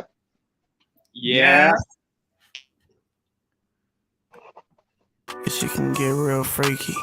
How about Pippi Long and Dashiki? Where you at in the address, they'll meet you. Mariano. We ain't going back and forth and fake beefing. Hang with the ops, you get slayed with the ops. I'm the reason everybody got K's on the block. What I pay for my watch, don't you hang with the cops? It's 2021 and niggas still broke. Hang with the ops, you'll get slayed with the ops. I'm the reason everybody got K's on the block. What I pay for my watch, don't you hang with the cops? It's 2021 and niggas still broke. Hang with the ops, you get slayed with the ops. Shit, nigga. Hang with the ops, you get slayed with the ops. It's 2021 and niggas still broke. Like, why you even hanging with them for? Oh, that's your cousin, I put his brains on the floor. They don't never throw no money at the club. All they do is see you and speak me up. Like, what's with all the dick riding, bro? He's a nobody, I sent his ass to the stove. deep on shit, what you got up on my 40? I like FNs, Dracos, 9s, and little 40. I sent LJ and MJ outside the guard, you know. Give us front row tickets right now before we extort you. Better listen when I speak right now, who getting money? Better slide up on your block right now, I'm that important. Hang with the ops, you get slayed with the ops. I'm the reason everybody got K's on the block. What I pay for my watch, don't you hang with the cops? It's 2021 and niggas still broke. Hang with the ops, you'll get slayed with the ops. I'm the reason everybody got K's on the block. What I pay for my watch, don't you hang with the cops? It's 2021 and niggas still broke. Hang with the ops, you get slayed with the ops. Shit, nigga. Hang with the ops, you get slayed with the ops. It's 2021 and niggas still broke. Fake tough, you must be off a pill, bro. My shooter with me ain't always in kill mode. Thanks to Rami, I'm always in chill mode. Don't think about it, nigga, I'll kill something. Don't make me go up in the go yard still package. Did him like SpongeBob, I'll kill Patrick. I make niggas give real good captions and double back on the candlelight and get it cracking. Get the slap, who put $10,000 on my head, niggas capping. Niggas rappers, niggas actors, niggas bitches, niggas faggots. When his body hit the ground, get his jacket. The op lover died too, it was tragic. Hang with the ops, you'll get slayed with the ops. I'm the reason everybody got K's on the block. What I pay for my watch, don't you hang with the cops? It's 2021 and niggas still broke. Hang with the ops, you'll get slayed with the ops. I'm the reason everybody got K's on the block. What I pay for my watch, don't you hang with the cops? It's 2021 and niggas still broke. Hang with the ops, you get slayed with the ops. Shit, nigga. Hang with the ops, you get slayed with the ops. It's 2021 and niggas still broke. Man, we don't do ops. We don't do niggas who hang with them, associate with them. Nigga, we gon' fuck about none of that, nigga. Yeah, we gon' put you in this casket too. Shit, we gon' get this nigga a 6-man casket. Yeah, hang with the ops, you get slayed with the ops. Nigga, hang with the ops, you get slayed with the ops. Yeah, yeah. Hang with the ops, you get slayed with the ops. Hang with the ops, you get slayed with the ops. It's 2021 and niggas still broke. Hey, before we get out of here, man, this brother Joshua Benjamin's a racist. He said, what's funny is blacks tracing lineage to determine tribe of Israel and don't know who their daddy was to start. I know who my dad is, so I know. I know. I know who my exactly dad who my father is. He's in my life. Like, he's literally in the other room sleeping right now because he's about to go to work tomorrow morning. And I can't be too loud because he has to go to work. But yeah, my dad's a working black man, and I live under the same roof as him. By the way, I'm a college student, so I'm not a dropout. 23 years old, college student, and mass communication major, and excuse me. Dagger. Oh yeah. Well, when you beat these white Hebrews, these WHIs get beat the hell up with sources and science and information, the racists come out. They really do, though. That's sad. You don't know who your daddy is.